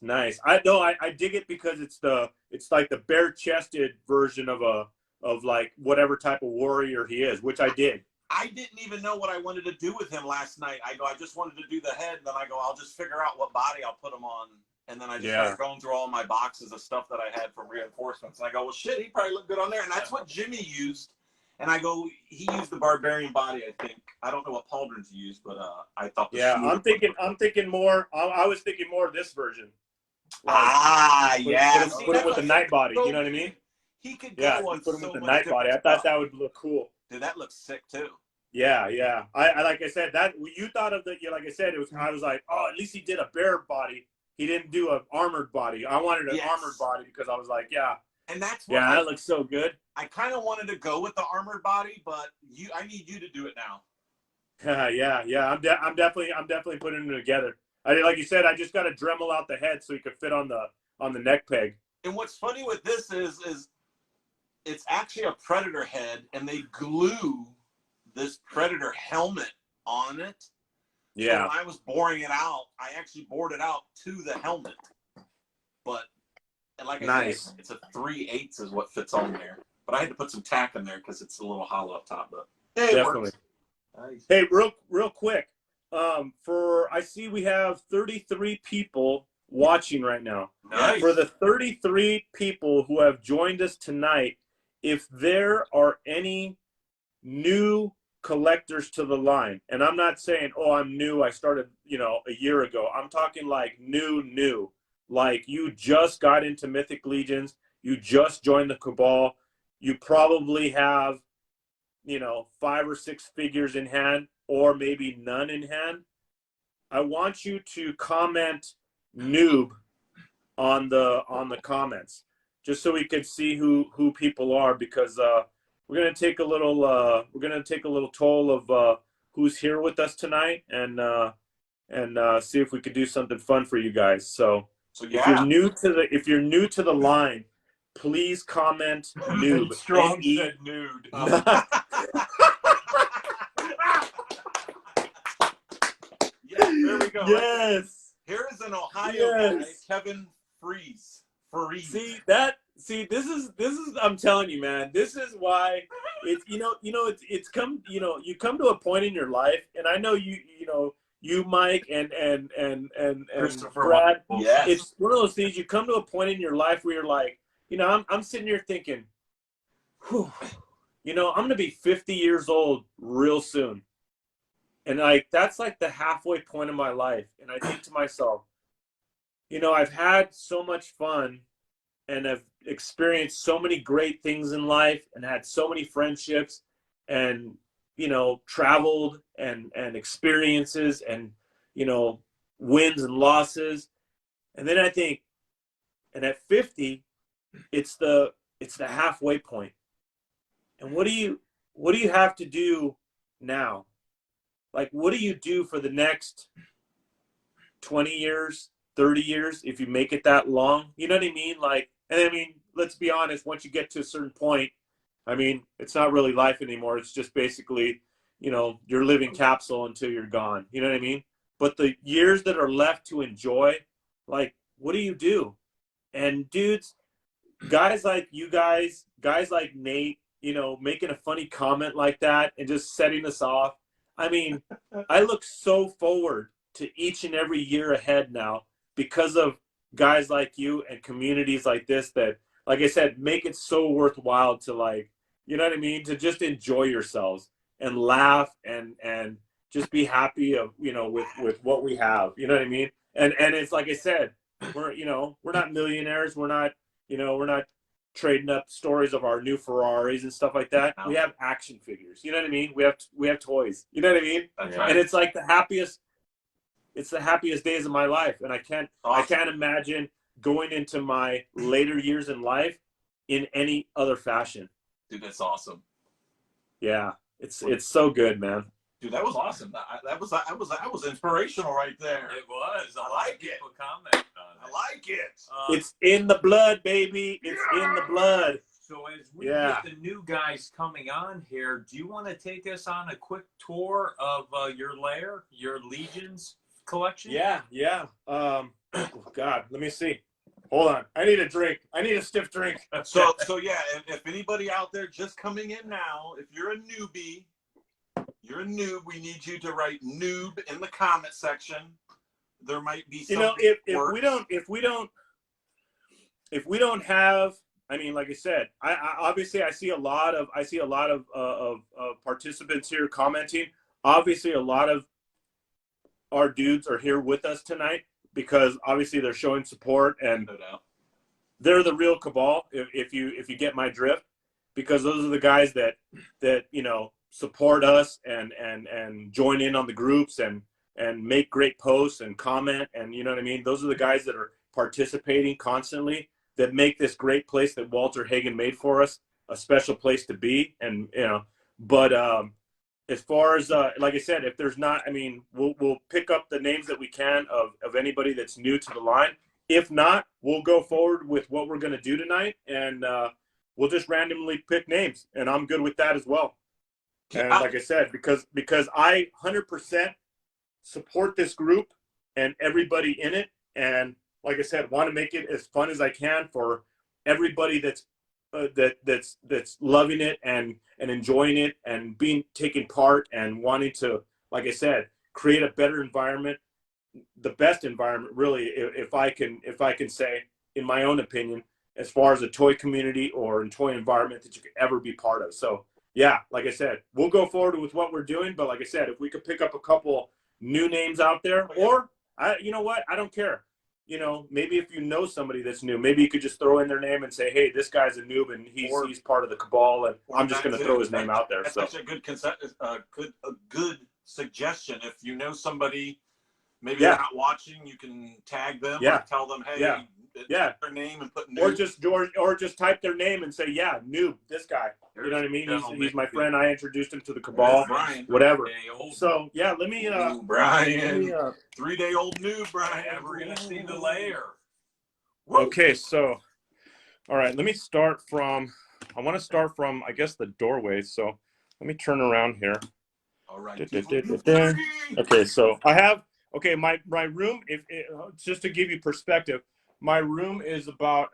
It's an 11 by 14 foot bedroom. So Okay. 11 by 14 foot. So that's what it started with. So I have the entry door closed. So I'm shooting at the door coming into the room first. So that's how I'm going to start, and then I guess I'll take you one way or another around the room. So here's the doorway here. So that's where we start when you actually walk into the room. So let's see. So on this wall here, like right by the doorway, I just picked up a couple of those the retro style like Star Wars cars, because obviously, like I said, if you like, Mike, Brad, we're both of the age where, like I said, this is where it started for us. So definitely.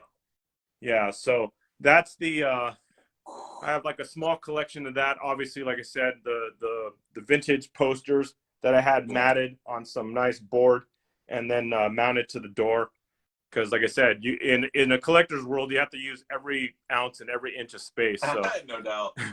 yeah, these guys are just, like I said, kind of pieces that are just hiding behind the door. Nothing too important, but little Ghostbusters artwork I have there. I like it. And I picked up from one of my shows, and then of course the Ghostbusters guys. So those are pretty, standard figures. Nothing too major. I got into these pretty heavily when they first came out, and just kind of dwindled it down to a sizable collection where I could just display it. These are the Loyal Subjects. Oh, yep. Yeah, so I did those. Really cool figures. Some of the Motu ones were really inspiring. I really liked the way that they did them. So just that and the turtles, just really like the way that they did those. So you're on into the wall the here turtles too. as well? What's that? You're into turtles as well? Oh yeah. Like I said, basically for me, the whole collecting thing, it's all about nostalgia for me. It's 100% nostalgia. It's all the cartoons I grew up with, the comic books I read. You know what I mean? It's all that kind of stuff. Gotcha. I figured, just because he's the man, the myth, the legend, the Eric H. Mace Corn Boy figure, that was from their Total Chaos series. That's awesome. Yeah, just like I said, once I had realized that Eric was who he was, and this was his action figure, I actually reacquired this figure a while back, and just kind of just put him to the collection. Just figured it had to be. You know what I mean? Oh yeah. Going up on top, I have some of the older Turtles figures. Those guys. Little artwork. Can anybody name this guy? You guys? Damn. No idea. You have no idea who that is? Why does that look like you talking about the boy? The boy and the robot. Who is that? Voltron. No. Oh my Come on, Mike. You're 48, bro. You don't know who that is? No, I just love Motu, Star Wars, and Transformers. That's Johnny Sacco and Giant Robot, dude. Johnny Sacco. Gotcha. Yeah. I was gonna say Evil Knievel, but I knew I was wrong. You know what, Eric? I would have never got that. He's not jumping a Harley. All right, yeah, that's that right there is some old school nostalgia for me, dude. That's like real old school nostalgia. Yeah. So, all right, moving on to my my turtles. This is one of my turtle shelves. Oh yeah, guys, see you got some NECA down there. Some NECA. Yeah, so that's one of my turtle shelves. And all of my shelves, like one of the things I wanted to do in my rooms, all of my shelves, I actually custom build all my shelving. Like I make and stain and do the whole nine with all these shelves. Wow. So yeah, and then as far as like the risers and stuff, like the foam risers that are all painted up, like I build all that stuff too, just to kind of just make that much more of the display. You know what I mean? Yep. Yeah, so that's shelf I like number it. 1, and then going down, I got shelf number 2 down here. Oh boy. Yeah. Those are So my that's guys. shelf number 2. Just another, like I said, I really loved the whole Nickelodeon line that they did with NECA, and I just, like I said, and like I said, I told you before, I'm not a completist, so I handpicked the characters and the the ones that I wanted, and it's kind of like some of my collections are very small, but I just, to me it tells a story. You know what I mean? No, you get. It's Yeah, just one of that's those a things great that. line. Yeah. Oh, I definitely, like that as definitely a well. great line. Definitely great, and they're still putting out some tremendous pieces. So, like I said, that right there is Oh yeah, pretty now you much can- that one corner of the room. Just like I said, within the 5 feet space of the doorway. So, um, sorry, I was watching King Kong, so I'm still. So King Kong's going on, so don't pay attention Hell to her. yeah. Yeah, that's We'll old school watch right there. I'm into the. I have a shelf up above my TV, Ooh. and that's where I have all my Mondo 1/6 scale Nice. Motu figures, which are just freaking just awesome. Yes. I just love these figures. I mean, these are just amazing, amazing you have figures. your own painted up vintage gray skull behind them? Yeah. I bought a gray skull in a big vintage lot that I bought, and I had always had that in my head to repaint it. So yeah, I repainted the whole thing Hell yeah. from top to bottom. Nice. Can you see it? Yeah. Oh yeah. Yeah. I did the whole thing. I be, added little bushes to it, and I did a whole job on it. I'm going to be getting a hold of you here then, Eric, because I'm about to do that. Yeah. It was a fun project. It was definitely a fun project. Definitely something very cool to kind of take on. Let's see. Going down. This is I made kind of like what I wanted to represent here was kind of like a Cybertronian like background or backdrop. But these are my. Actually, I just got into collecting Transformers about maybe a little bit more than a year ago. I had never owned or collected Transformers ever, but then I was like kind of on a collecting freeze, I guess you could say, in the time that I was waiting for all the pre-orders to drop. So in that time frame, I was like, well, let me find something new to collect. So I jumped on the Transformers line. So you can see that's it's basically all of the I turned more to like the G1 style, which was like the Hasbro Siege, Earthrise, and like the Kingdom Waves. So that's where I went with that. So I just did a whole display. And again, I actually made this whole table. This whole thing. I built this whole thing to be displayed on. I like it because it looks like it matches those shelves you made as well. Yeah. I basically use the same stain for everything. I mean, just because, like I said, I'm kind of OCD like that, and I definitely want to keep everything the same color and don't want a bunch of like mix and match or whatever. So yeah, definitely. But yeah, I mean, like I said, you could definitely see the whole thing in a perspective. Like I said, it's a great piece to, or a, kind of a centerpiece to look at as I'm, sitting there watching a movie, sitting on the couch, and just, something to enjoy as far as the collection.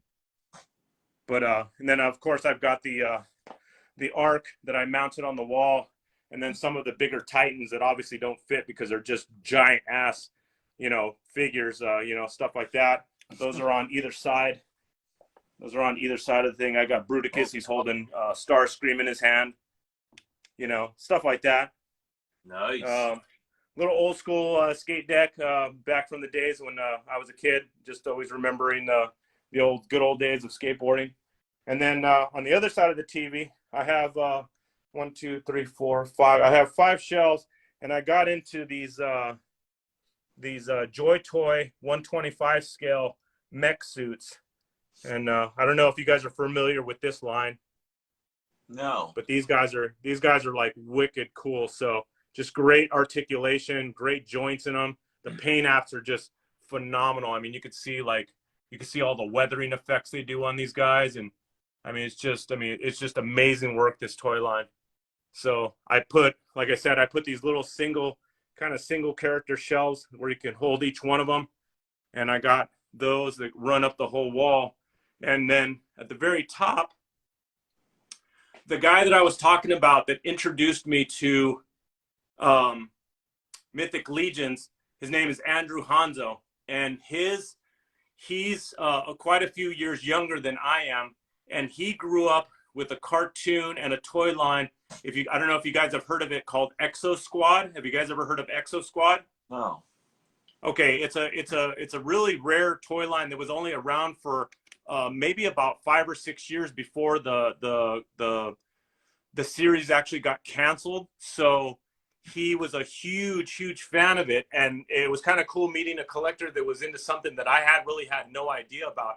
So after our friendship, I mean, through the friendship that we built and stuff, I knew, like I said, I know a lot of people in the artist community, and I have a friend that actually works for DC Comics that I commissioned to do a piece for him, a personal piece for him for his birthday, as a representation for like our friendship and his love for the Exo Squad thing. So I actually had him put into an Exo Squad suit, which is like a mech suit, and made this picture for him. I actually had this thing done for him. Can you see that? Yeah. Yeah. So it's Hanzo's Exo Squad. That's his last name, Andrew Hanzo. So that's the piece I had made for him, and that's actually him in the mech suit, if you guys can see that. That's cool. Yeah. So yeah, I had a guy draw that up for me and do a commission for that. So that was, like I said, that's just kind of like the finishing touch to like this whole wall of like mechs and stuff. So those are like I kind said, of like what's from the movie Matrix Revelations, right? Yeah. Like the things those guys are driving. It's kind of like that same thing. Yeah. Yes. Yeah, that's like I said, and these suits are pretty cool because, like I said, the top ends open up on them, and there's actually a driver's seat inside the thing where you can put these little characters. It's amazing. Awesome. Yeah, they're amazing figures. You guys you definitely, like I said, I mean, I know that most of us collect things that are outside of the Mythic Legions line, and like I said, for me, this is definitely a go-to thing if you're gonna try something new or kind of something you're not really used to. Definitely a cool line to check out. That is cool. Against this wall up here on the top, I have my X-Men collection, and this is all just based off the X-Men cartoon and the Jim Lee comics. Obviously, I have the nice backdrop of the Jim Lee artwork, and then, like I said, just a small collection of kind of like my favorite X-Men out there, and just the basics. You know what I mean? Yeah. Like my collection does. Like I said, I've seen people that have thousands and thousands and thousands of characters or figures in their collections, but for me, it's just like I said, it's just a small story to be told, and just kind of like I said, it's the nostalgia for me, that just what it represents in these characters. So just that's, like I said, that's a small X-Men shelf that I have. Yeah. And then down below, I have a bookcase in the corner of the room. Let me back up real quick so you can kind of get the gist of this place. So like I said, from the doorway across, going into the, what we were looking at, the TV in this is the center point, and then going into the bookcase in the corner, I have, my normal, just whatever, I just random stuff that I throw in there. Obviously, these are all the parts boxes of all the extra parts that come with Mythics that I have organized, and then these are all my 3D printed parts that I have. So I keep them all sorted in there so they kind of stay safe until I'm breaking them out. But then on the top shelf of this whole thing, that's where, I'm sure you guys saw this post, but that's where I built this whole thing with Granomir and using the I based this whole thing off of the centerpiece, which is the Crashbox Customs archway and gate, and then the floor. So I went ahead and built like a staircase with the rails, and put the whole brickwork in there, and then each one of the side pieces has its own set of like stairs that go up to transition the character. So I just, like I said, I hate seeing my display where any of these awesome figures, whether they're Marvel Legends or Turtles or Mythic Legions, I hate seeing anything that's hidden behind something else. So definitely want to, like I said, I always build something to like make sure that you get like the full scope of like what's I'd going like to on get here. a nice So setup one day is upgrade to some risers or do something cool like that. yeah. Well, also too, doing stuff like this, it takes a so much of your time to make sure it gets done right that it kind of keeps me away from spending more money. You know what I mean? So, and it's like I had realized at one point that I have so many things on pre-order and so many things coming in. It's just a matter of waiting. That I just thought to myself, you know what, I'm gonna go ahead and take a break and then just kind of look more towards the display effort in it. And that, like I said, to me, that's more of the passion that I have than anything, because it's just like I said, the toys are pieces of artwork, so why not put them in a great artwork background or a setting? To me, that's just the way it is. It's funny, like this piece here, this was like an old like a video game piece that was like a carrying case for something. I found this stupid piece at some like a Goodwill for like $3. So I was like, heck yeah. So I got it, painted it up and put it as a backdrop, and I actually built that you can't see him because he's sitting on him, but I built a spiral staircase swooping down from the back end of the thing, and Granomir is actually sitting on the stairs. So that's how he's sitting in that position. Now who's missing a head over there? Oh, that's my I'll show you that in a minute. That's one of my barbarians. I actually have his head on the table right now, just along with all the other unpainted heads and stuff that I'm working on right now. So wow, the barbarian got decapitated. yeah, he's already lost the battle. He did. Yeah, so yeah, that's that one. And then let's see, this corner I have some. I actually bought some original cell from the Filmation series at PowerCon. So definitely cool pieces that I wanted to add to the collection. Yeah, so it's just I just can't, like I said, if you know Motu, you know Motu. If you don't, then I guess that's your loss. That's the piece I bought from Nate Barch at PowerCon 2019. I got it. Yeah, that's a great piece. And then if I'll back up here so you can see kind of get the whole gist of this thing. But let me see. So if I back up, so like I said, that's that whole full wall entering the door. If I back up and then pan this way, these are all my detolfs that I have in the thing. I have 5 detolfs in the room, so that's basically my detolf like wall, I guess you could say. And the great thing about this room, I want to say it's a north-facing room, so I don't get any sunlight hitting this window. So it's like kind of like a useless window. So covering it up with my toy collection was no question at all. It was like, great. And I don't have to worry about the sun coming in and ruining everything or anything. You know what I mean? Yeah. So that's why I ended up shoving all these detolfs against this. But for right now, this is my whole detolf display. And to start off, obviously I have all my love of Star Wars just goes thick and through. So I have a bunch of my Star Wars stuff on the top, Lego built, Power of the Force, radio controlled, R2D2s, Lego Millennium Falcon, stuff like that. I mean, the basics. Here's some of this first case is my Hot Toys collection. So I have my Hot Toys Mandalorian and Child. And then I surrounded him with the SH Figuarts Mandos, the different versions of them, along with Jango Fett, the different ones like that. And then I also put as a centerpiece along with him, I put my custom Mandalorian. That is awesome. So, yeah, so I did that, and then I built this, or I painted this. I textured and painted like this base for him to all kind of stand on. So, and then I just messing around. I've been dabbling in like painting backgrounds for the thing. So the piece in the back is an actual canvas, and I just kind of painted a quick background piece to kind of give them some dimension. It looks freaking awesome. Yeah. Like I said, it's always one of those things that you just got to try different things for your collection, like see what works and what doesn't. Like your whole thing that you had showed me, Brad, with your GI Joes, you had the cards. You have the cards like right next to each character. I thought that was a great idea. But yeah, so basically my love for Star Wars obviously is Episode 4, A New Hope. So that's basically where my collection lies, is kind of following those characters. So, and like I said, I mean, if you guys have never collected Hot Toys or anything, I mean, it's just ridiculous, like how good these figures are. Those are Hot Toys. Yeah, so that's Hot Toys. Yeah, these are Hot Toys. These are 12 the 12-inch scale, like Hot Toys figures. I mean, the fur on this guy is like completely real. It's like it's ridiculous. It's ridiculous, like how good these are.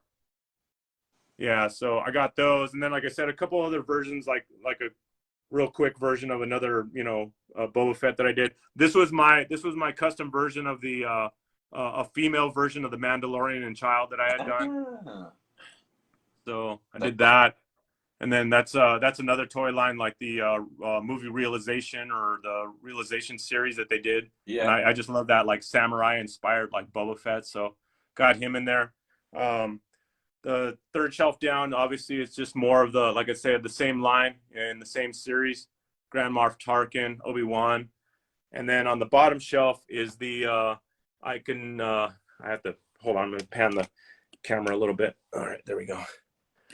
This is the R2D2 and C3PO, and then this is the kind of like the after the Clone Wars version of Ben Kenobi. So they made a cool version of him. So just had to add him to the collection. It's just really, like I said, just that love for like that whole genre of Star Wars, the beginning, you know what I mean? So that's that cabinet.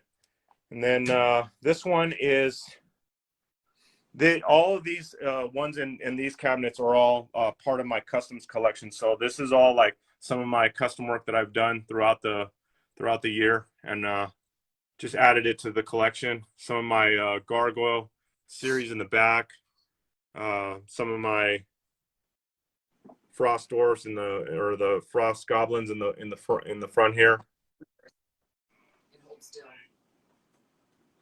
Hey, Eric.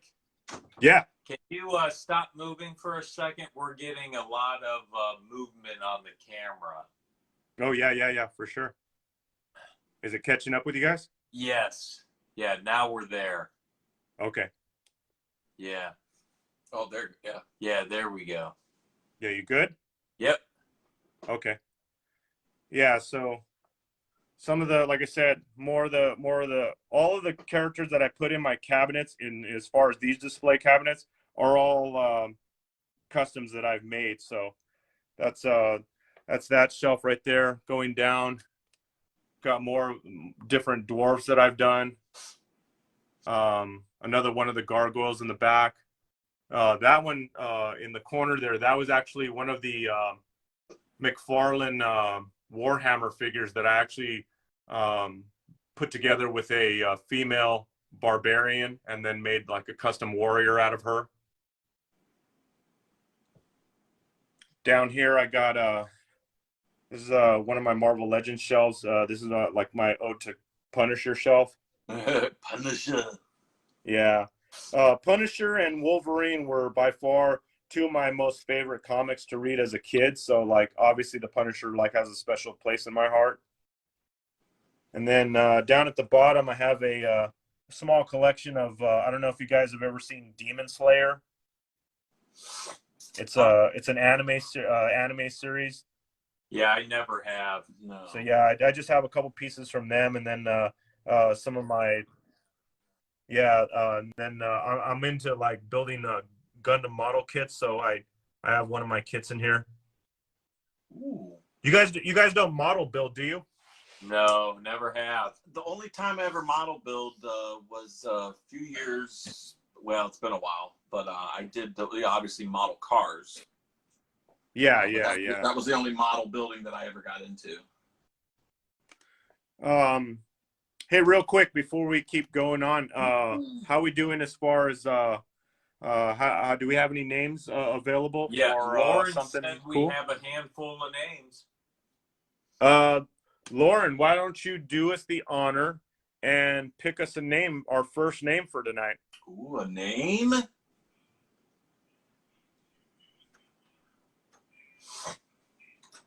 She's coming in. Oh, Yeah. Wait a minute. She's got a bowl in her hand. Yeah, What's let's in make that it random. bowl? Let's make it Names. random. Hold on. We'll come right back to the collection. Let's make this random. Let's make this cool. You're gonna do it over here on camera. Oh. Yeah, do it on camera so they can see you're not cheating. See if you can read Random it. pick. Who we got? Who is it? Well, the writing's backwards, so I Oh, can't. my bad. Austin Knox Morrison. Austin Knox Morrison. Austin, if you are with us, can you please comment that you are with us so we can show you why your name got picked and what you're gonna go. Me? Oh yeah, there you go. Me? Austin Knox Morrison. All right, my dude. So here it is. Part of my coming on to the show tonight, I decided, because I truly love this community so much and that I want to do everything that I can to make it awesome for all the new people that come into this community and everyone in general. I decided to do a giveaway tonight. So Austin, your name has been picked, and I'm going to let you decide which one of these characters you want sent to you. So choice is yours, buddy. You got Scaphoid, Cyril Wayne, Vitus, or Tibius. Anyone you want, you let me know. That is a yours. Choice right there. That is awesome, man. Yeah. So go ahead and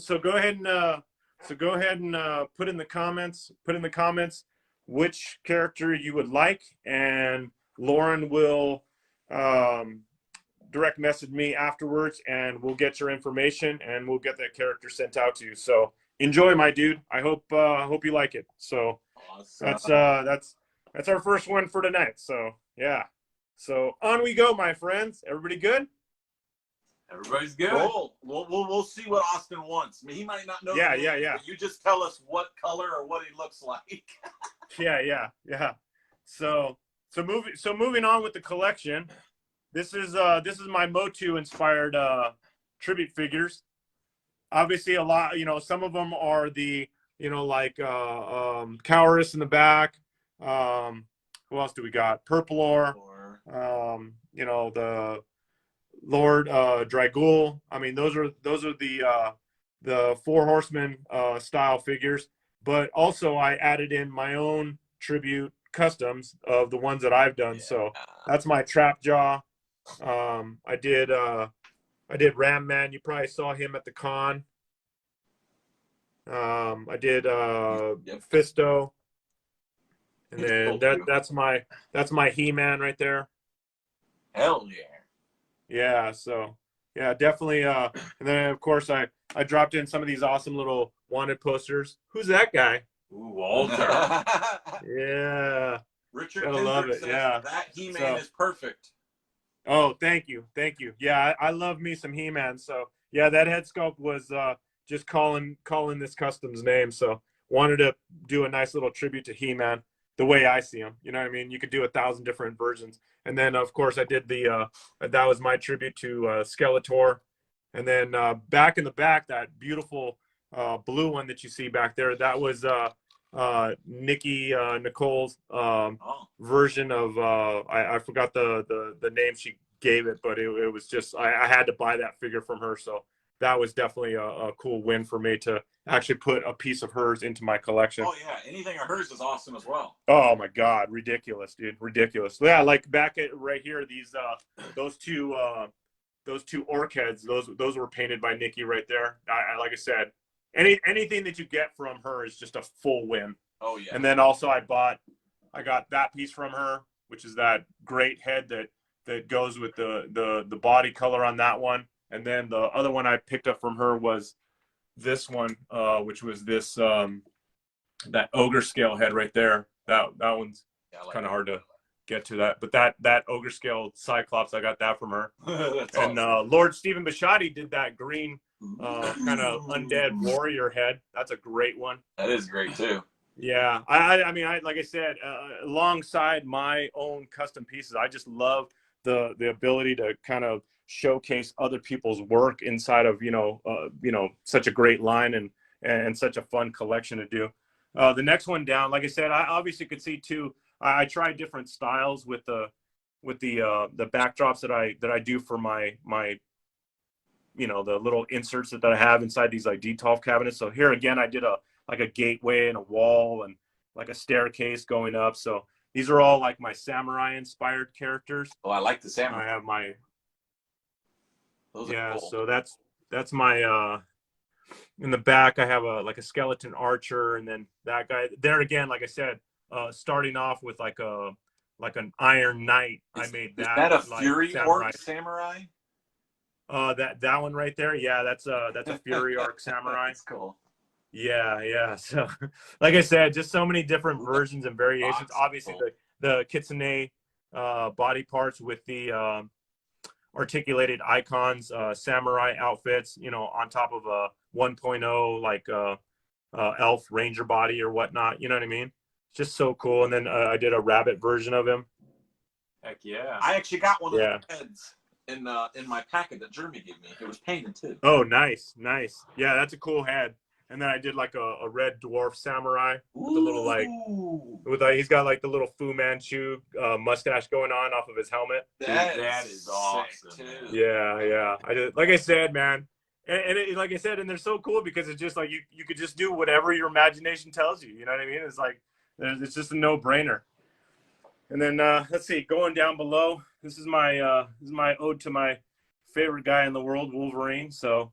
Just love this guy way too much, have too much fun and too many great memories of the comic books and, the whole thing. So had to have a shelf of him.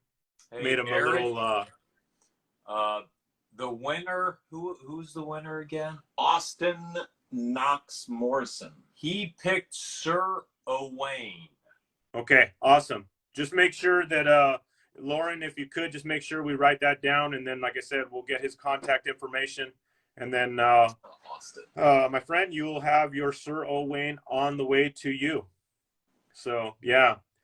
And then down below, I just have, I bought one of those grass mats which were way too cool. I just couldn't pass on them from, oh, God, help me out. That look familiar.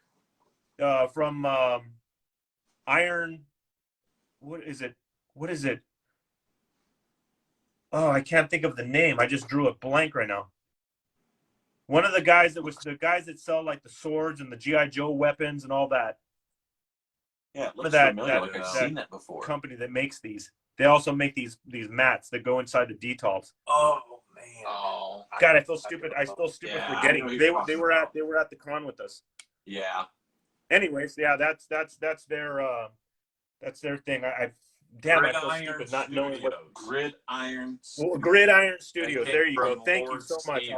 Like I said, I totally drew a blank on that. I just even trying to remember everybody's name. Damn it, you know what I mean? Oh man, it's terrible. Yeah, I'm terrible with names. The rest of my collection on this side, obviously, like I said, my collection's constantly revolving and doing stuff. So I actually made a big space or gap in my collection recently. So I always make new room for new stuff to go in. So right now I'm just starting a new shelf, and that's obviously Walter, the adventurer that I had brought to the con. Yeah, and his sidekick Taco. Nice. Well, doesn't it feel good though when you have open space like that? Because it makes you want to fill it up, doesn't it? Oh, dude, yeah, I'm pretty much at my limits right now. Yeah, I'm totally almost at my limits. So yeah, getting this much space right now, I'm like, ooh, gold. Yes. Yeah, and then this shelf right here is these are actually kind of like my prototypes before they go to paint. So these are actually customs that I'm working on where I've kind of pop and swapped.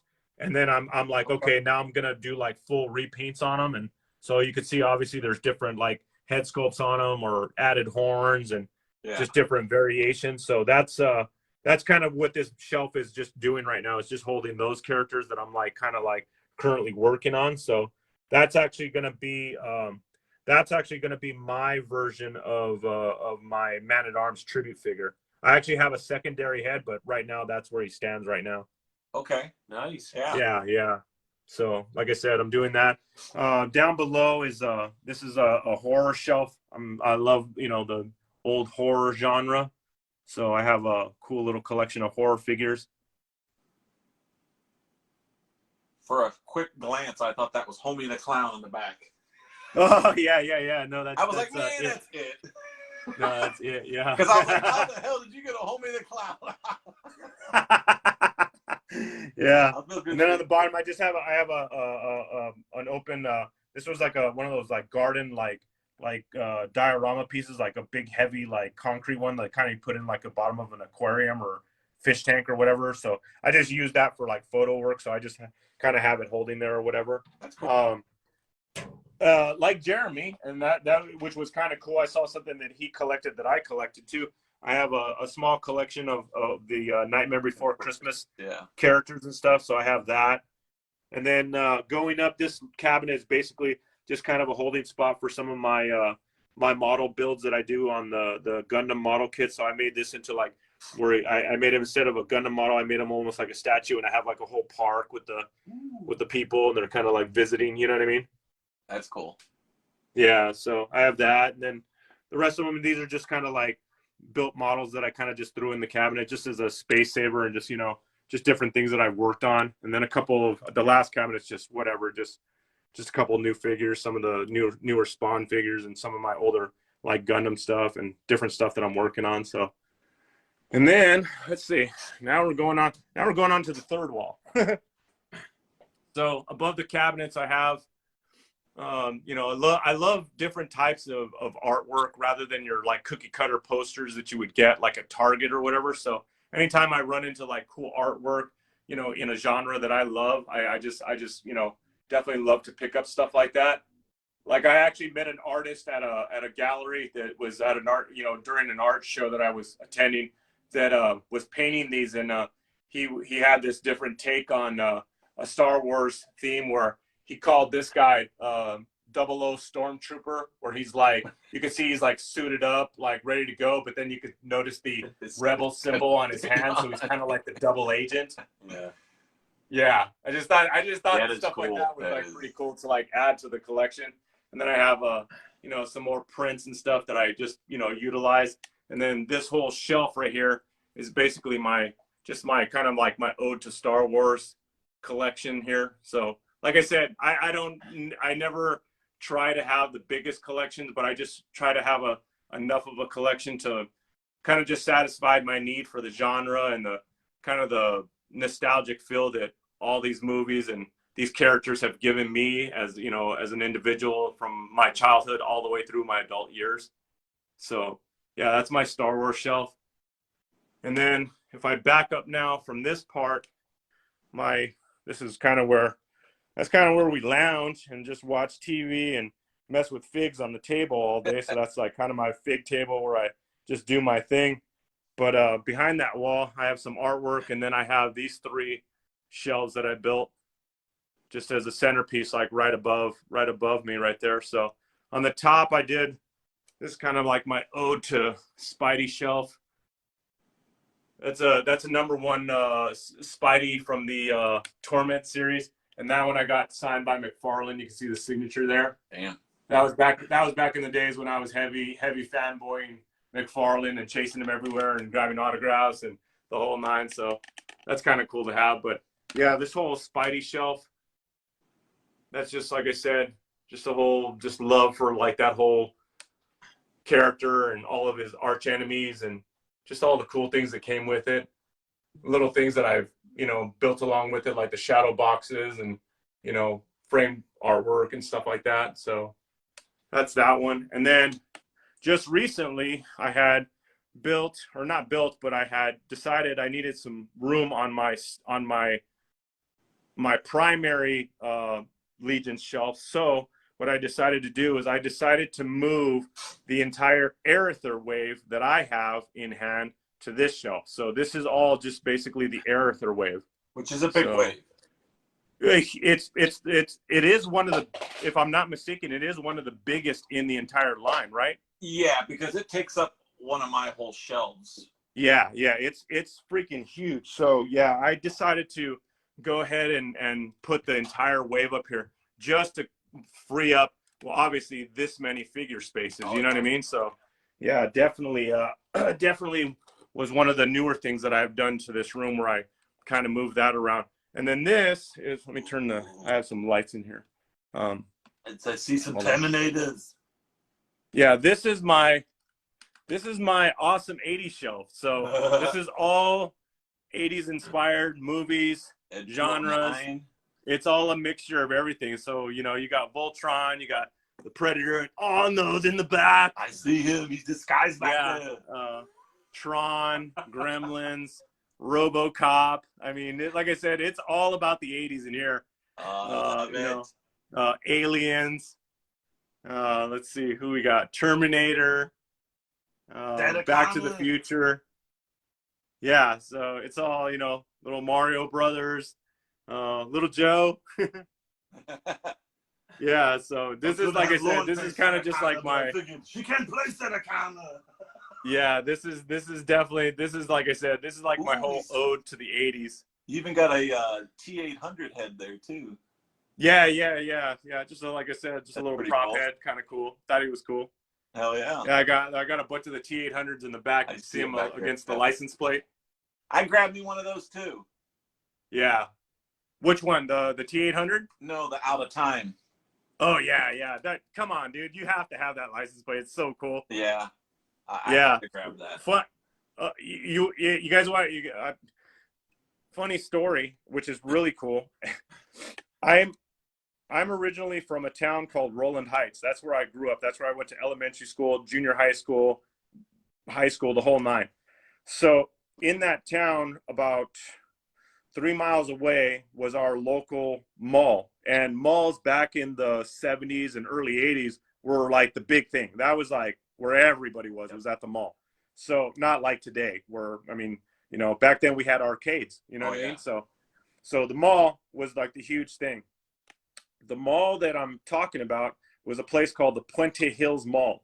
And that was, like I said, it was like a 3 mile ride on our bikes or whatever from our home. Well, when we were kids, I mean, we weren't obviously the best kids. So we snuck out a lot at night and spent a lot of nights outside just doing what kids do in, you know, the early 80s, was just messing around and being dorks or whatever and staying out all night and, you know, hanging out with our friends. Well, one particular night we decided to ride our bikes out towards the mall and hang out and meet some friends or whatever. And we realized that there was some kind of, we didn't know what it was, but we could tell there was some kind of thing going on down in the parking lot of the mall. So we kind of like stood on the side, like way off to the side by another structure, like off on the street side, and we were checking it out. And I didn't realize what it was at the time. I obviously we couldn't have, because we, you know, it was something that hadn't even existed until it did. But we saw a DeLorean car making like quick passes, like on the inside the parking lot, just driving back and forth, like run, like one after another, just coming back, going back. You were at you know what I mean? Twin We were Pines just like, Mall, damn it, weren't you? yeah, and we were like, what the hell's that all about? You know what I mean? So we were just watching it for a while, and we just, okay, so we had seen enough of a car driving back and forth, and you know, whatever. So we took off, and lo and behold, that's what it became. It was back. They were filming Back to the Future in our mall parking lot. Yeah, our mall, my hometown mall is Twin Pines Mall and Back to the Future. That is an awesome story. Or yeah. The movie, it becomes Lone Pine Mall, right? yeah, Lone Pine Mall. Yeah, that is great, man. It's kind of funny too. Watch, check this out. They actually have that in our mall, in that mall. They actually, and I took a picture of my son. They actually have the original. They actually have the original sign. Oh, that's in that mall. Like you could take a picture with it and everything. Freaking awesome with the time. Yeah, isn't that cool? Yeah, that's my son. Yeah, isn't that cool? Gosh. Yeah, tell me that isn't nostalgic. Yeah, and you know what? Like I said, knowing that film was filmed at our mall, I mean, it became such a big deal to us in our small town. It was like, oh my God, like Back to the Future, that's us. You know what I mean? It was so cool. So yeah, that like I said, that's always a great story to share and to think about, like in my lifetime, of like things that have happened, or hey, you know, did you ever meet anybody famous, or did you ever see anything go down that was kind of like a history in the making? Well, that's kind of one of my best stories that I always I love to thought you were share. going to say that you heard the Libyans shooting the guns and were like, Oh "That no, shit's no, real, no, no, dog. no. That shit's real." And went home and told What your parents. what was weird? Like I said, what was weird about it was literally just the car. It was just the car. There wasn't like a film crew following it, or I guess it must have just been somebody like in the car testing it, like kind of making test runs with it just to see how the car was handling, or I don't know. Like I said, basically, so like I said, it wasn't really something like really exciting to see, like, oh my God, it's a DeLorean going across a parking lot. It was like, okay, we're watching it and then we're like, okay, he's not going to do anything. He's just driving back and forth, like, okay, we could go now. You know what I mean? But then obviously it's like, oh, that's what that was. You know what I mean? Yeah. So that's definitely, like I said, along with the 80s theme thing, I have a couple of pieces that of course are obviously nostalgic. You know what I mean? Save the clock tower. Save the clock tower. Save the tower. Yeah. Yeah. I'm gonna have to go back and watch those. This is kind of a cool piece. I bought this from a guy who created these pieces. This guy is such a cool idea. This guy took vintage pages out of encyclopedias and printed these prints on them. So this print, the print that or the page that it's actually on is it includes the word space, like outer space.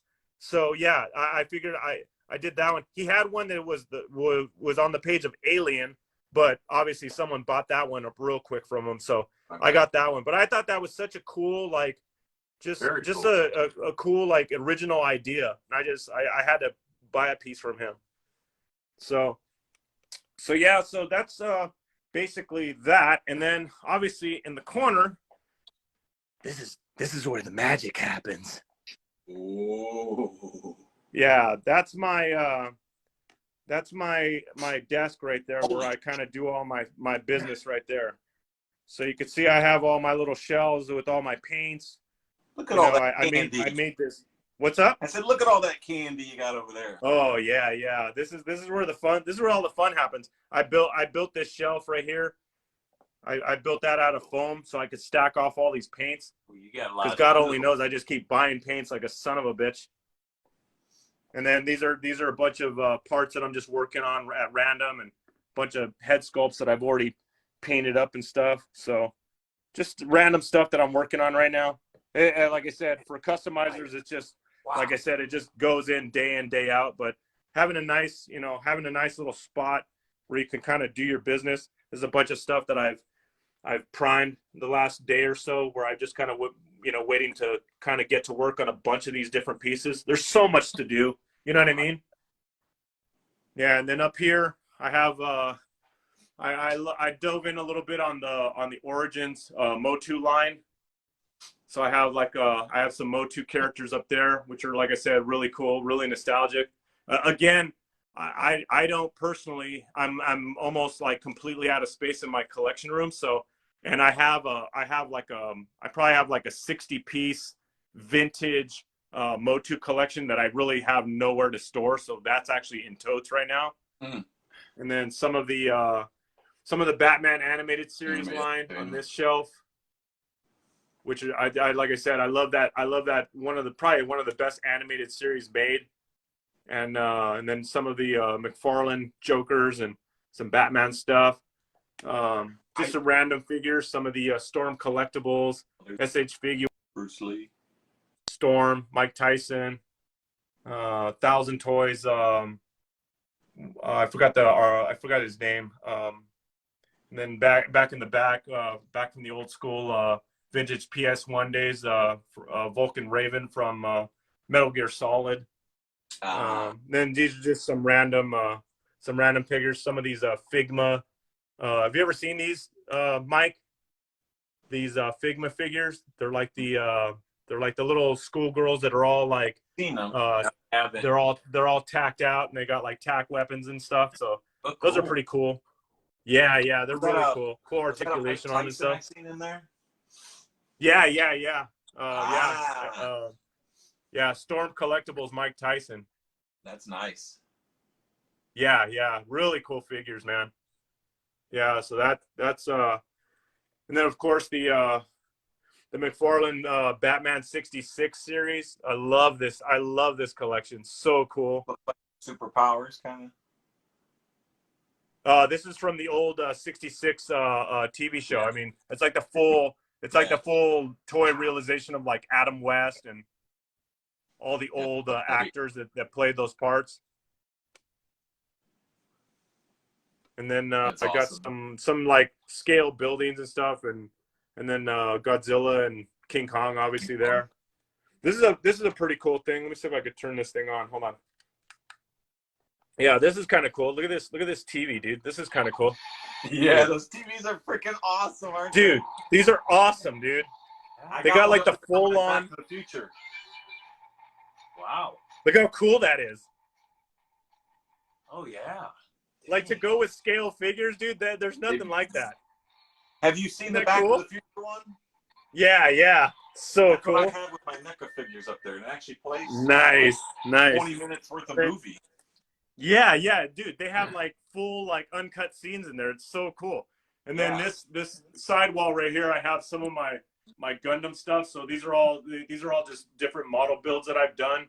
Those are cool. I got kind of deep into Gundam for a while, so I was building models like crazy. Man, it's just Jesus. one of those like really relaxing things to do. So just some of my work in the Gundam stuff.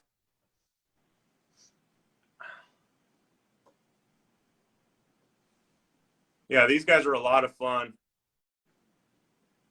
And like I said, you know, the customization on these things are like limitless as well. So it's like you can do different types of like, you know, armor damage or weathering and stuff like that. Or you could just build a basic kit and, you know, throw some clear coat on it or a matte finish on it and just do kind of whatever you want. So it's kind of cool. This guy with his big sniper rifle. Oh yeah. Yeah. Pretty cool, huh? Oh yeah. Definitely. Yeah, so like I said, I have it's basically three tiers of just nothing but Gundam models right there that I have in that corner.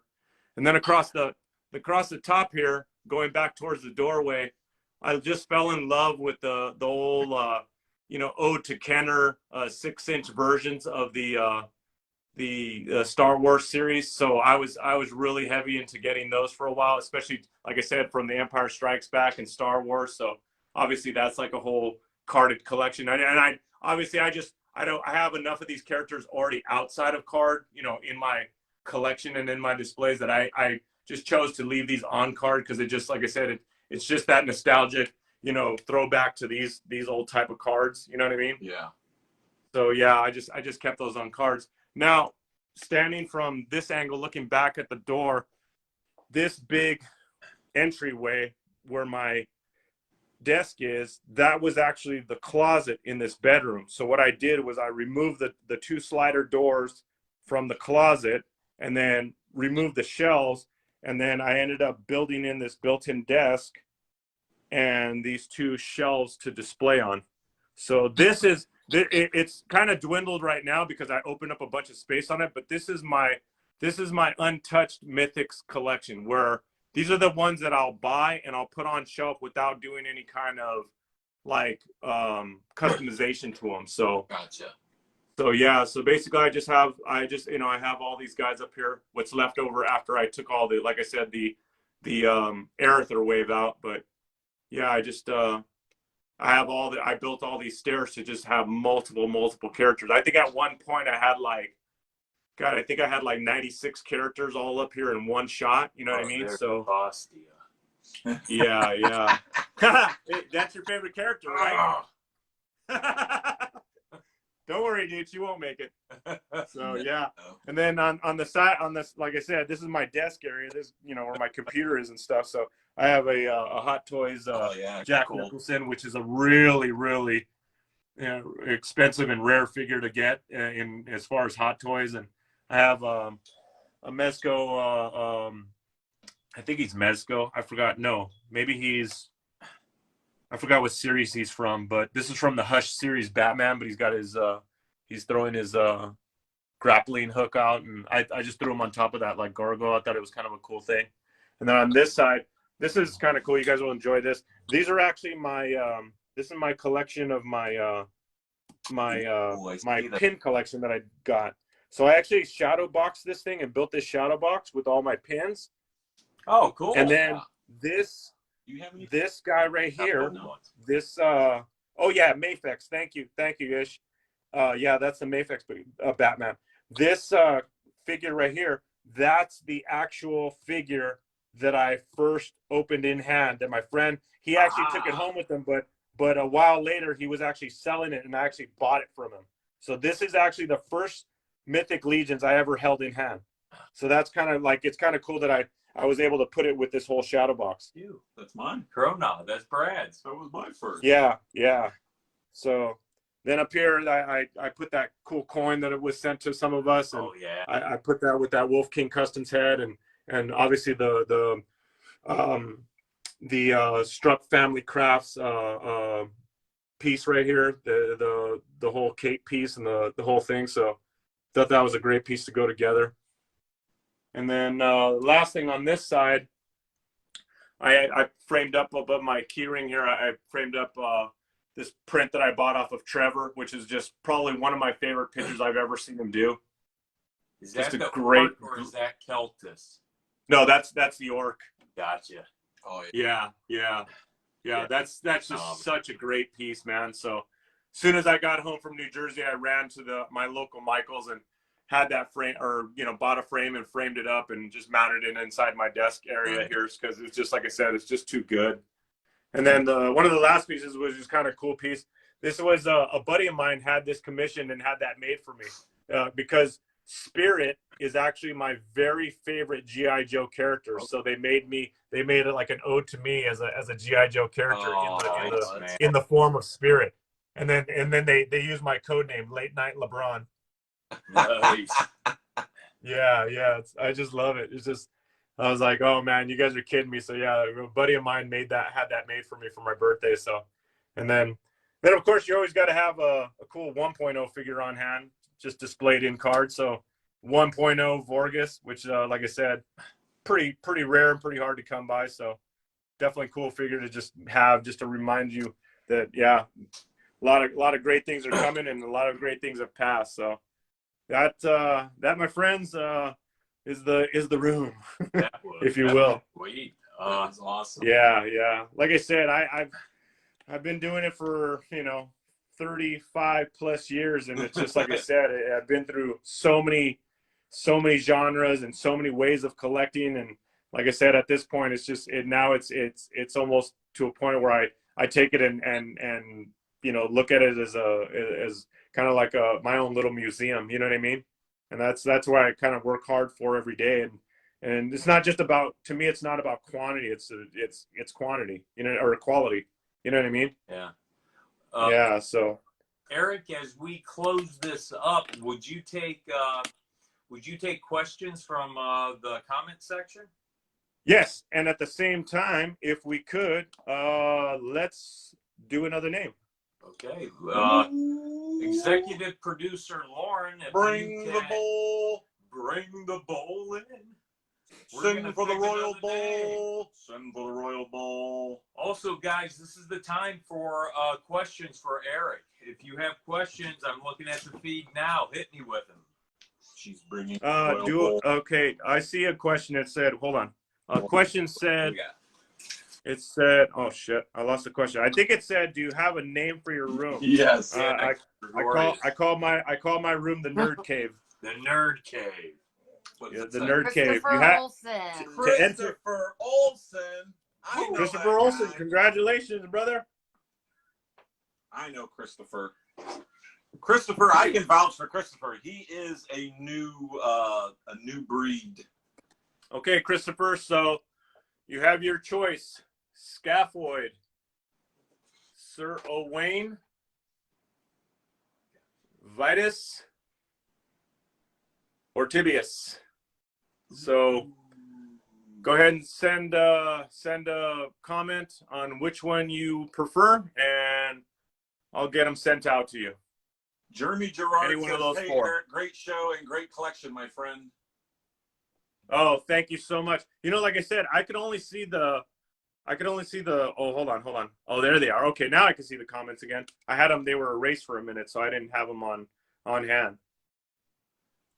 But yeah, let's see. Wait, hold on. Let me see. I'm looking at the comments. What is? Oh shit! These comments go Would you by. like to party with me?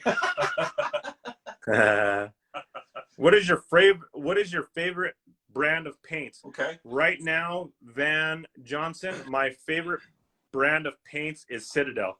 Citadel was kind of like where I started, so it kind of became my favorite as I was going along. Second to that is definitely Vallejo. Vallejo makes a great paint, and it's just wonderful to work with. And I'm kind of sorry that I hadn't done more with it up to this point. I've used a little bit of Army Painter. My personal opinion is that Army Painter is very watery and very inconsistent on the type of plastic that we paint our figures. It might work well on miniatures, but I don't really get a great result out of it on Mythic Legions. So yeah, I would definitely recommend Citadel very highly. There's a lot of great colors, a lot of great contrasts, a lot of great stuff to be had in that paint. And Vallejo for sure. Now, Nate Strong says, I think you don't even know who the gentleman was that changed your life for Mythic Legions at that custom table. Yeah, I have no idea. Who does somebody know? Because Nate Strong says, does Eric say who the guy was who was doing the customizing on the other side? We No. Like I said, I was literally so new to Mythic Legions. You know, I'm just standing in front of a table of brand new figures that I had never seen, first time in 2019. And like I said, was very impressed with the figures, but wasn't like about to jump into a line that I had no idea what it was about. So like I said, and I was like, okay, that's pretty cool. I kind of get the gist of it. It's knights and goblins and skeletons and whatnot. And then, like I said, I turned around and it was like complete reimagining of all those characters. It was just all kinds of different paintwork, armor, shields, everything. And that's what, like I said, that's what just completely blew my mind. That's how it started. But I do not know who the person's whose table that was. I have no idea. JD Gibson asks, did you go deep into Cosmic Legions? Oh yeah.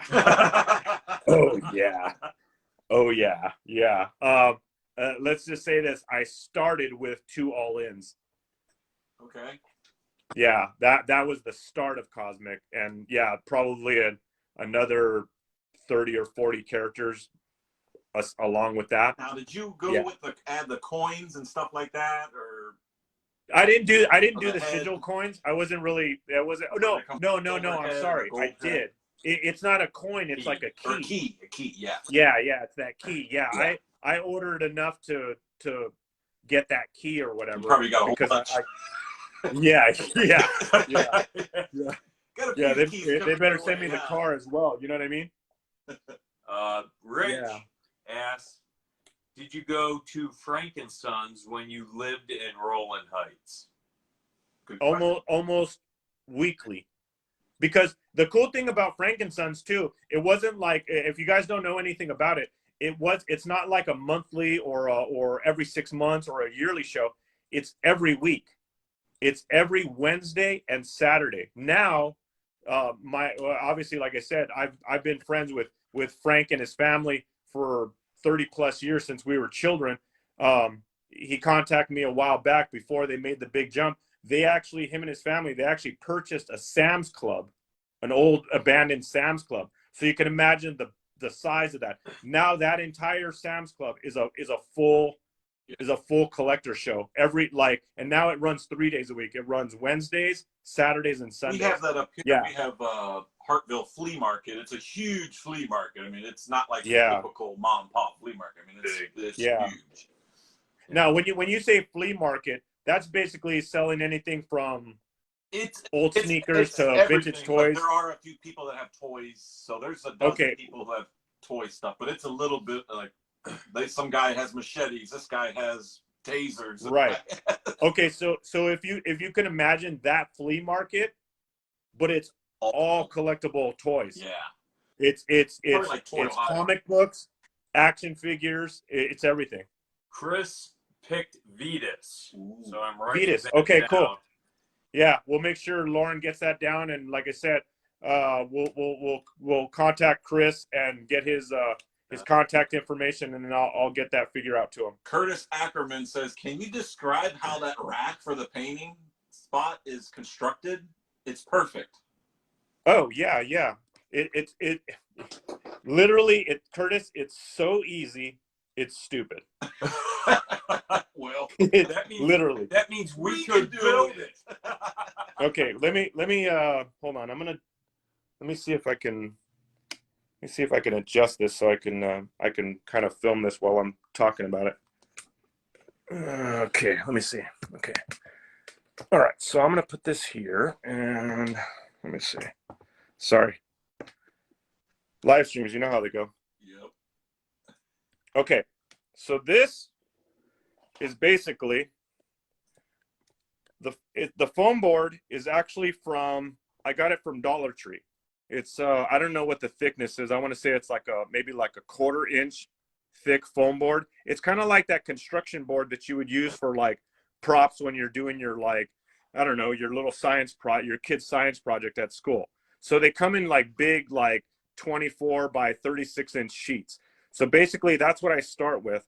The length of the bars that are the shells that I make, basically what I do is if I have, let's say I have 20 paints, 20 of these paint pots, right? I'll basically lay down, let's say, 4 rows of 5 across on a table, and then I'll get a measurement, and I'll basically cut the length of the foam in like, I think I do like 1.5 by 1.5 strips. So I'll do like 1.5 that way, and then 1.5 this way. And basically all I do is I hot glue them together like this so that the piece is like a stair. And then on the bottom of each one of these, from the bottom going up, is basically in 1 inch increments. And you guys ever go to obviously you do, you go to the grocery store and you go into the produce section and you pull the plastic bags that you put your fruits and vegetables in? When those bags are, because I work for the grocery industry, that's how I kind of came to come across these things, which was a great save for me, because I'm like, these are perfect. When those bags are done, there's a thick like tube in the middle, kind of like a toilet paper roll or a paper towel roll. But the paper towel rolls are real like junky and flimsy. Yeah. These things are just like solid, like they're real thick, like cardboard. Like if you crack somebody in the head, like you'll kill them with it. That's how solid these things are. Yeah, so I took those tubes and then I cut them in 1 inch increments. So the first stair is 1 inch, and then 2 and 3 and 4, so on and so forth, going up your staircase. So then when I take my L-shaped pieces, the first one's on the ground, the second one up sits on that tube. So I hot glue that one to the tube, and then the next set of tubes, the 2 inch ones, get glued to the back of that stair, and then so on and so forth. And I build it. It's literally like $1.50 worth of materials, and I built that. You know what I mean? That's awesome. Yeah. And it's literally like $1.50 worth of material. It's so, like I said, it's so easy, it's stupid. It's like ridiculous. It's ridiculous to think that people would actually pay for a paint rack. And I've actually built, this is actually like I think this is actually like the 5th one I built, because obviously, as a customizer going into paints and stuff, I started out with like 3 bottles, and then I had 10 bottles, then I had 20 bottles. You know what I mean? So as my collection grew, I had to obviously build the display to hold it. So I just every time I get new paints, and I'm actually running out of room on that one, I actually have to build another one pretty soon, but I just keep building them bigger and better. You know what I mean? That's awesome. But yeah, that's that. Nice. What else we got? Lauren, do we have another name? Pull another name. We need another Lauren, name. Executive producer. Send for the Royal Bowl. Yeah. For the Royal Bowl. Royal Bowl. Royal Bowl. Hey, how's everybody doing out there? Is everybody enjoying themselves? I just want to make sure that, like I said, we're doing a great show for you. You know what I'm saying? I was about to eat an ice cream sandwich. Eat your ice cream sandwich. I don't care. Freaking Okay. give the bowl Here, to I'll hold Mike. Look, We'll I'll hold hold the the ice cream sandwich. Oh my god. Ooh, it's cookies and cream too. Yeah. Brian Almeida. Nice. Brian Almeida, if you're still with and us, what's buddy. funny is Brian Almeida is our next question. Nice. He says, just in Terry, time, buddy. When So- you customize, do you scuff, sand your figures, or just wipe down and go to town? Wipe down, and go to town. Wipe down and go to town, Brian. Yep. You're a winner. That's it. I don't prep the surfaces at all. No, actually, I'll take that back.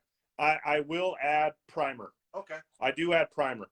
Or I'll base coat it in something other than the color that it is. Like, let's say I'm doing like a Suro Wayne. I'm redoing a complete repaint of the armor. I totally want to get rid of that silvery white armor, so I'll totally base the whole character in black.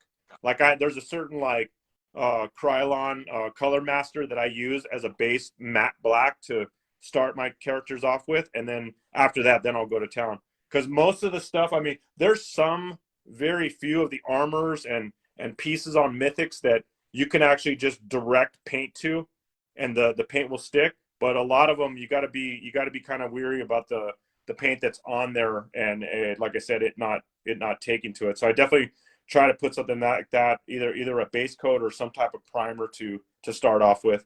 But I don't sand anything. I don't sand anything. I missed somebody's question. Mark Hasil. He says, "Do you have a favorite brand of brush?" No. No. Well, I use some of the Citadel brushes, but I mean, I've used Army Painter brushes. I've used Michael's Craft Smart brushes. You know what I mean? I've used all the brushes, and there's not really anything that I could say, oh, that's the standout. It's just the one that it just happens to be the one brush that I'm using that the bristles aren't just shredded to hell from me painting 1,000 figures from. You know what I mean? So that's I don't have any particular type or favorite. That just doesn't matter. I could buy a 60-cent brush, or I could buy a $5 brush. I think it'll all paint the same to me. Palermo asks, what figures are you most excited for? Ooh, coming up. Ooh, good question. Okay, yeah. Valak. Yeah, okay. Is probably one of my most anticipated. Valak looks really cool. Yes, he does. The 2-pack from the 2.0 versions of Gortho and Leodicius. Oh yeah. Is that Leodicius? Yeah, right. Attila, right? Yeah, that's Attila. Army of Leodis. Yeah. So the 2.0 versions of those two, oh my god, great. Oh man, so good. Gorgo. Yeah. Fire. Yeah, that Gorgo's fire. And I don't, and those are two, and that's a thing. Those are two totally main characters in this line, and to like not have them in your collection is kind of like that. You know what I mean? You gotta have them. So to be able to jump on those 2.0 versions, that's a definite plus, man. Yeah, those are cool. Are you going? I'll say this. Alder, I'm totally stoked on. Okay. The moose. Yeah. I just want to see these things next to a big giant moose. You know what? That figure is going to be so cool. I thought they would come out with a stag, but I think I'm thinking too much along the line of The Hobbit, Lord of the Rings. Gotcha. Never say never, though, dude. So never say the never. moose is going to be cool, man. Are you going to PowerCon? JD Gibson wants to know. No, I'm actually not going to attend PowerCon, and thankfully so, because God only knows how much money I shit out at PowerCon. It's like ridiculous. It's Motu crack. You know what I mean? It's just too much. And I'm glad. Like I said, I feel thankful that the last like 3 or 4 years PowerCon has been here in Southern California. The event was only like 45 minutes from my house. So I've been very fortunate to attend the power cons that I did. The last power con that I attended was the one where they actually revealed the Cosmics. Oh. Yeah, and that was Last like, one. I mean, to be there live and like up close and personal. I mean, literally inches from all those brand new Cosmic, figures seeing them for the first time. That was so dope. We get so blessed good. because PowerCon's in Columbus, which is about 2 hours away from us here in Ohio. So. Oh yeah, you guys could totally make that. Yeah, we're going. Yeah, we're going. Oh yeah. Oh, you guys are gonna love it, man. You guys have never been to PowerCon? No. No. Oh, you're gonna love it. Now, what are our choices left? Because Brian wants to know what our choices is. We got somebody chose Cyril Wayne and somebody chose. Oh no. They can pick anyone. Each person that wins could pick any one of these. Trust me, I got multiples. Oh. So we got. Oh. Yeah. So I got Scaphoid. I got Cyril Wayne, Vetus, and Tibius. Brian, so any one of those. Anyone, yeah. He can choose anyone, whatever one he wants. That was a great wave, man. Yeah.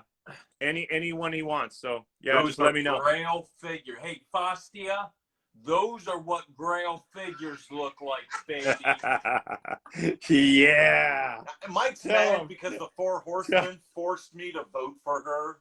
He's like, what do you mean you voted for her? And I'm like, they made me do it. Yes. They made me do it. Oh. Yeah. I'll tell you something real quick. When I first got into the series, and this is for old and new collectors. Like I said, to each his own on how you collect the series. But to me, I realized real quick, unlike any other toy line that I've seen in the last 20 years, except for the very limited releases, and that's the fact of what it is and why it fluctuates in price so fast. Unlike things like, let's say, Mezco, I've never seen any other toy line just go leaps and bounds in value as fast as these figures have. So if you so to speak, miss the boat on a pre-order or a wave, you're in for a very rude awakening quickly trying to gather those older figures. So with that being said, going forward, when I started collecting in the short couple of years that I've been part of the line, I just realized it was way more beneficial for me to collect in bulk orders. So my last few orders have been for my personal collection, have been massive bulk orders that I've been ordering from this line. And that's only because I'm not a toy seller. I don't sell toys. It's just never been my thing. I'll trade or sell a figure here and there, like just because I don't want it or maybe somebody else needs it or whatever. But I don't do it. I mean, I know a lot of people kind of do it as a part of their collecting or just as a business alone, is to buy figures and flip them for profit. And that's, like I said, to each his own, whatever they want to do. I just don't see any need for it. But I bulk buy now with this line only to have those older lines and older waves of figures, so that as I go further into the line, if there's something I want, I can use that. Right. Yeah. I could use that trade bait to say, hey, well, I have these figures from these older lines that maybe you need or he needs or whatever. And like I said, and plus two, and that was pretty much the biggest kind of standstill for me as a customizer. For the longest time, I could not for the life of me get my hands on, let's say, bear barbarian bodies or like the 1.0 knight bodies. Like you just couldn't find them anywhere. And if you had to buy, like, let's say a black knight, people wanted like $200 for them. I'm like, I'm not spending $200 on one figure to rip apart and customize. There's just no way. So when like AS5 came out and the reinforcements came out, to get all of those, like the dwarf buck, the 1.0 knight buck, the you know what I mean, all those great bucks, now I have multiples in them in my stockpile that now not only can I trade them, but if I want to do customs at will, I could just go in my garage and pull bodies out of the totes and just start and crack open fresh new figures all day. So it just totally, like I said, I had to look at it at a totally different perspective of the way I collect and like collecting in general. You know what I mean? So that's what I do now. Eric, did you want to hang with us for a quick Romulus, a true Grail figure review? Come on, man. You know I'm ready. You know I'm ready. Romulus is amazing. Amazing figure. Look at the Romulus. Vote for him, people. I'm not saying he's a given, but damn it, he's a given. He's a given. This is a win-win, baby. Romulus. He is from House of the Noble Bear. Obviously, he's human. Look at him. He is a warrior, former gladiator, released in the Colosseum. Accessories, round shield with handle that may possibly break. So be very freaking careful. Or you'll be gluing that son of a bitch like half of us. He has spear, long sword, no additional heads. Because look at him. He's beautiful. His bio all the way like around. this. In the arena, overflowing with epic stories, the most famous legend of all could quite possibly be the story of the twin boys who were abducted and forced from an early age to train, fight in the Mercurian Colosseum, consistently battling side by side and defending each and every foe who fought against them. They were undefeated until fate separated them. After his brother's mysterious disappearance, the warrior known only as Romulus vowed to escape the dark walls of the Colosseum and search out his lost brother so that they might be able to fight each other's side once again. Ladies and gentlemen, Romulus! Yes. I love it. Yes. He is freaking awesome. He is. What do you think about him, Eric? We need Dude, 12 or 20 of them. This figure is so good. This figure's 100%, dude. No doubt. Love him. Yeah, I can't wait to order like so many of him. I'm going at least 5. I mean, easily. He's Yeah. the end. We don't even. Like I said, it's cool because it was the same thing because I never owned a Vetus until AS4. So I was like, okay, now I got a Vetus, but just the base body of Vetus with the both bare arms and the Mercurian type armor. I'm like, yeah, I got tons of Vetus just because of that armor. And the cool thing about Romulus is he's got the one armored arm, which is a little bit different, kind of the same style, but with that one extra arm armored, like I said, it's a total win. Big game changer right there. And obviously, totally. Our 2 weeks from now, we'll be doing Ilgar, who is probably going to be, I would say, our runner-up. He will be the number 2 vote getter in All Star. Nice. Easy. Hey, Lauren, did we find out what character the last winner chose? I don't know if Brian ever said. Let's go back here. Did you see that? He said he's going to PM her, but so I don't. Oh, okay. Vetus. He wants a. Oh, Vetus. Okay. So let me ask something real quick. That was how many was that so far? Was that 4, 3, or 4? 3. 3 winners. Okay, let's do one more name. One more name, and then we're gonna do something special. Oh wow. Oh, okay. Yeah. So let's do one more name real quick. For the Blood Bowl lady. Dong. Sing for the Royal Bowl. Sing for the Royal Bowl. Dong. Oh my God. Dong. Oh my god. Dong. Oh my god.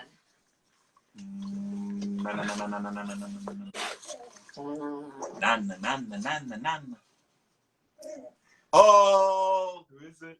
freaking Jay. Jay. We're picking everybody from Ohio.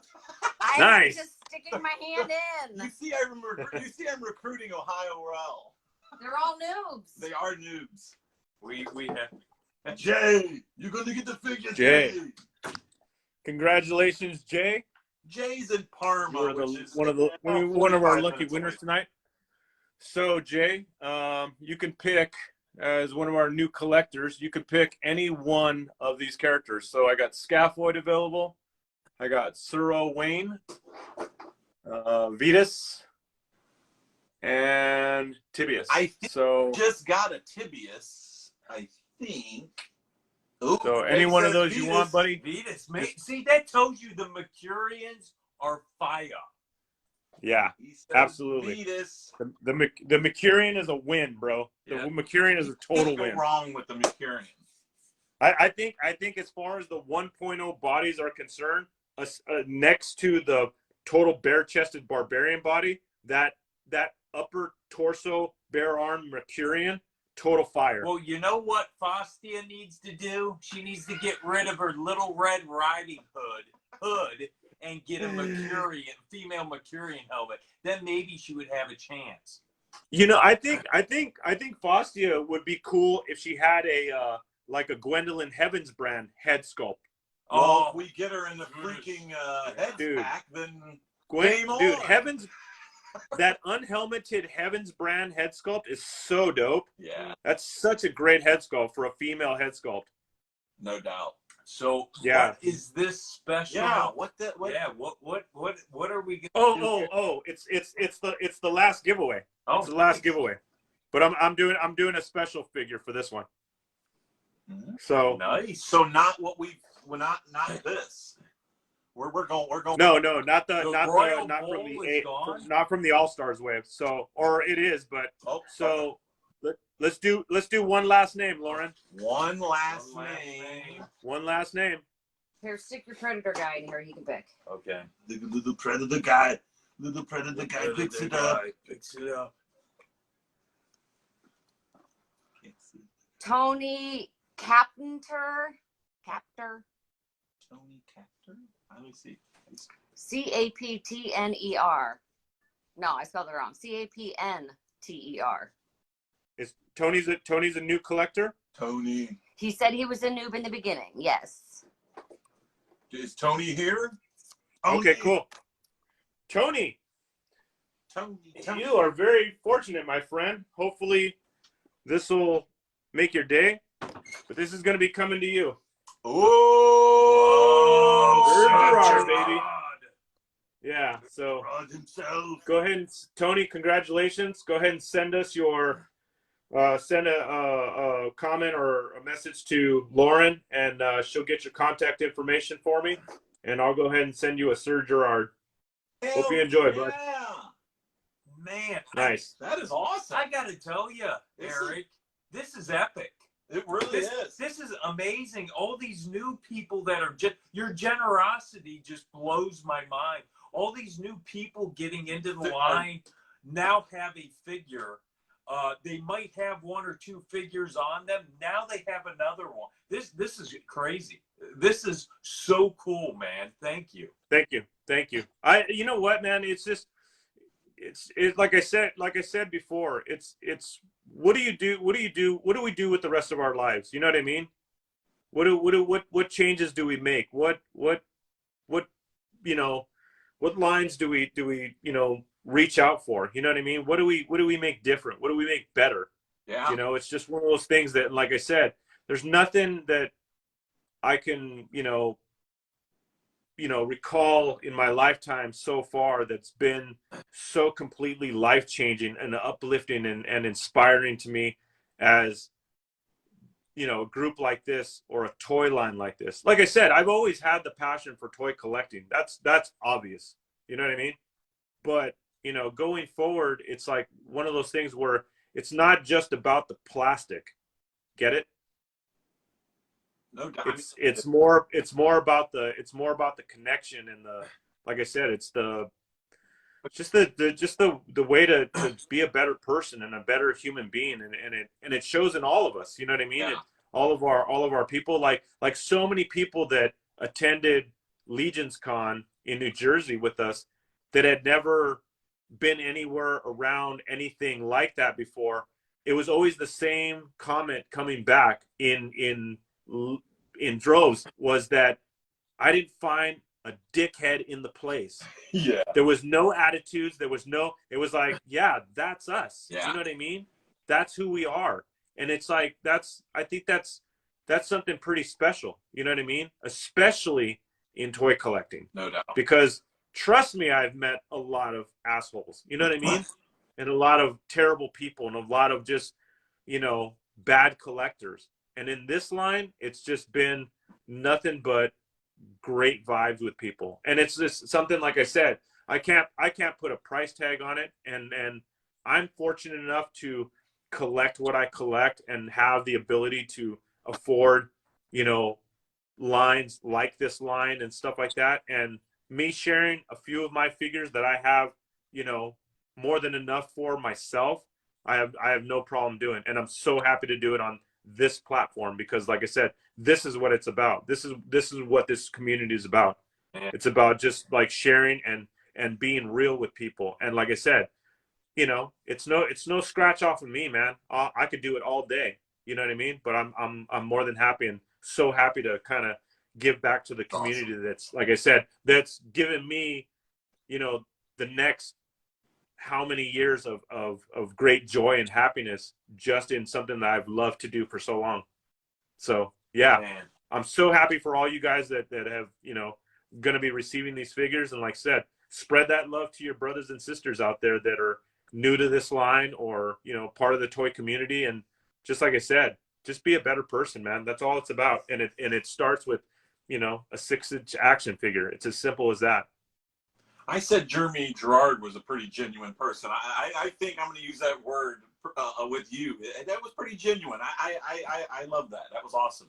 Thank you. And that's what this show's about. We got to see a side that maybe nobody ever got to see. Everybody thinks you're a customizer or whatnot, and they really got to see Eric. Yeah, I mean, well, I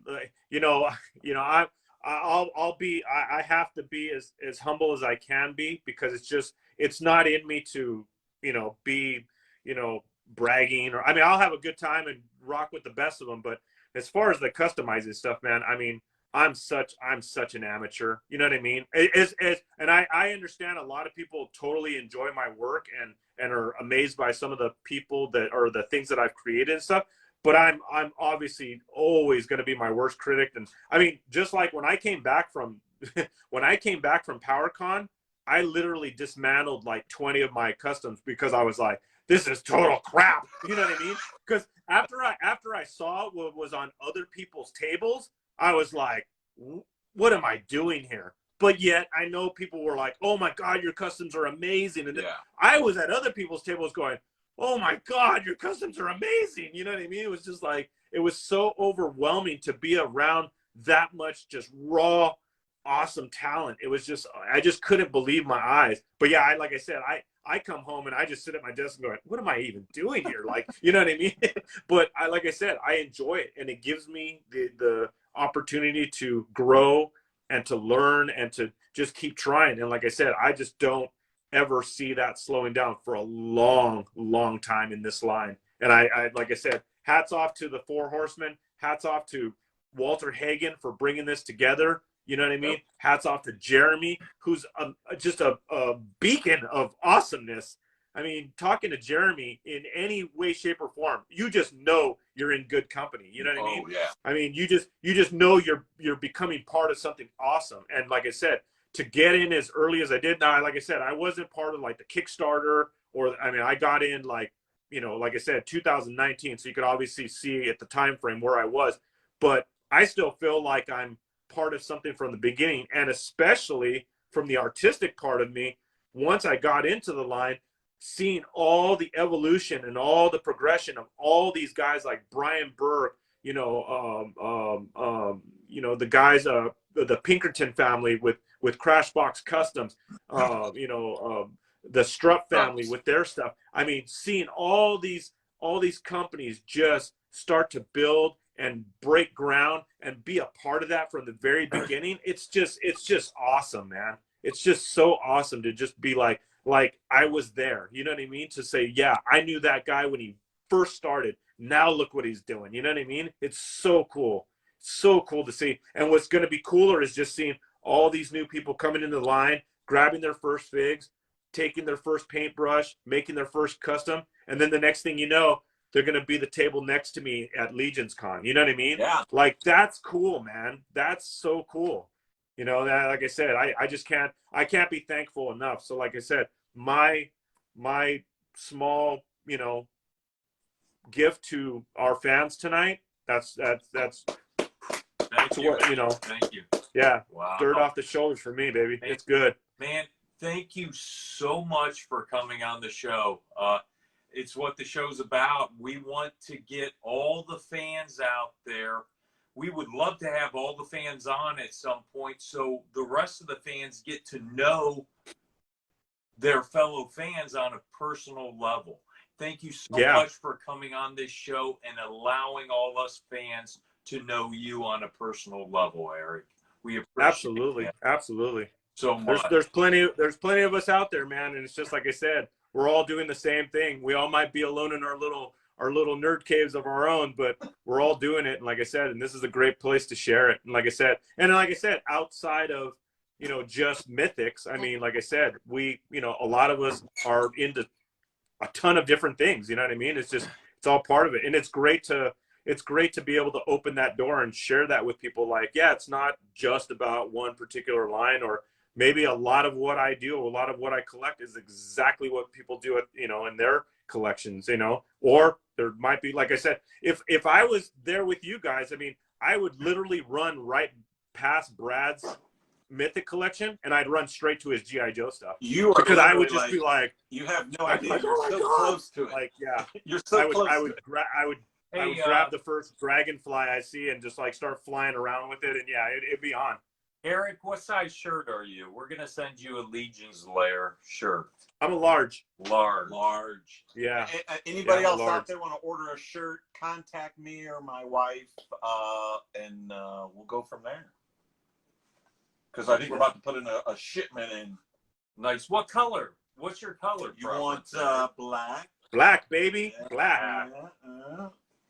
Yeah, anybody else out there want to look as nice as us? Nice. In 2 weeks, guys, in 2 weeks is the next episode. Same time on a Tuesday, 7 o'clock Eastern Standard Time. We are going to have Nimai Medeiros on the show, man. So I'm excited about that. He is a Mythic Legion fan, part of the Cabal, big time collector. So we are looking forward to having him on the show, man. Thank you so much for making this an epic show, man. This was a lot of fun, and we also want to thank all the viewers watching, man. Thank you guys so much. Thank everybody out there who tuned in and stayed with us the whole time and just hung out, man. Like I said, it's just like us hanging out. That's the coolest thing about it, you know? So, and I know we will in 2 weeks. We will. How does Arnold say it? Be back. We will be back. Okay, guys. Nice. Everybody stay safe, man, and have a good 2 weeks. Be safe. Thanks, my dudes. Thanks for having me. All right. Have a good one, Eric. Take care out there. Later, dudes. Thank you, Eric. See ya. Yeah, you're welcome. Thank you.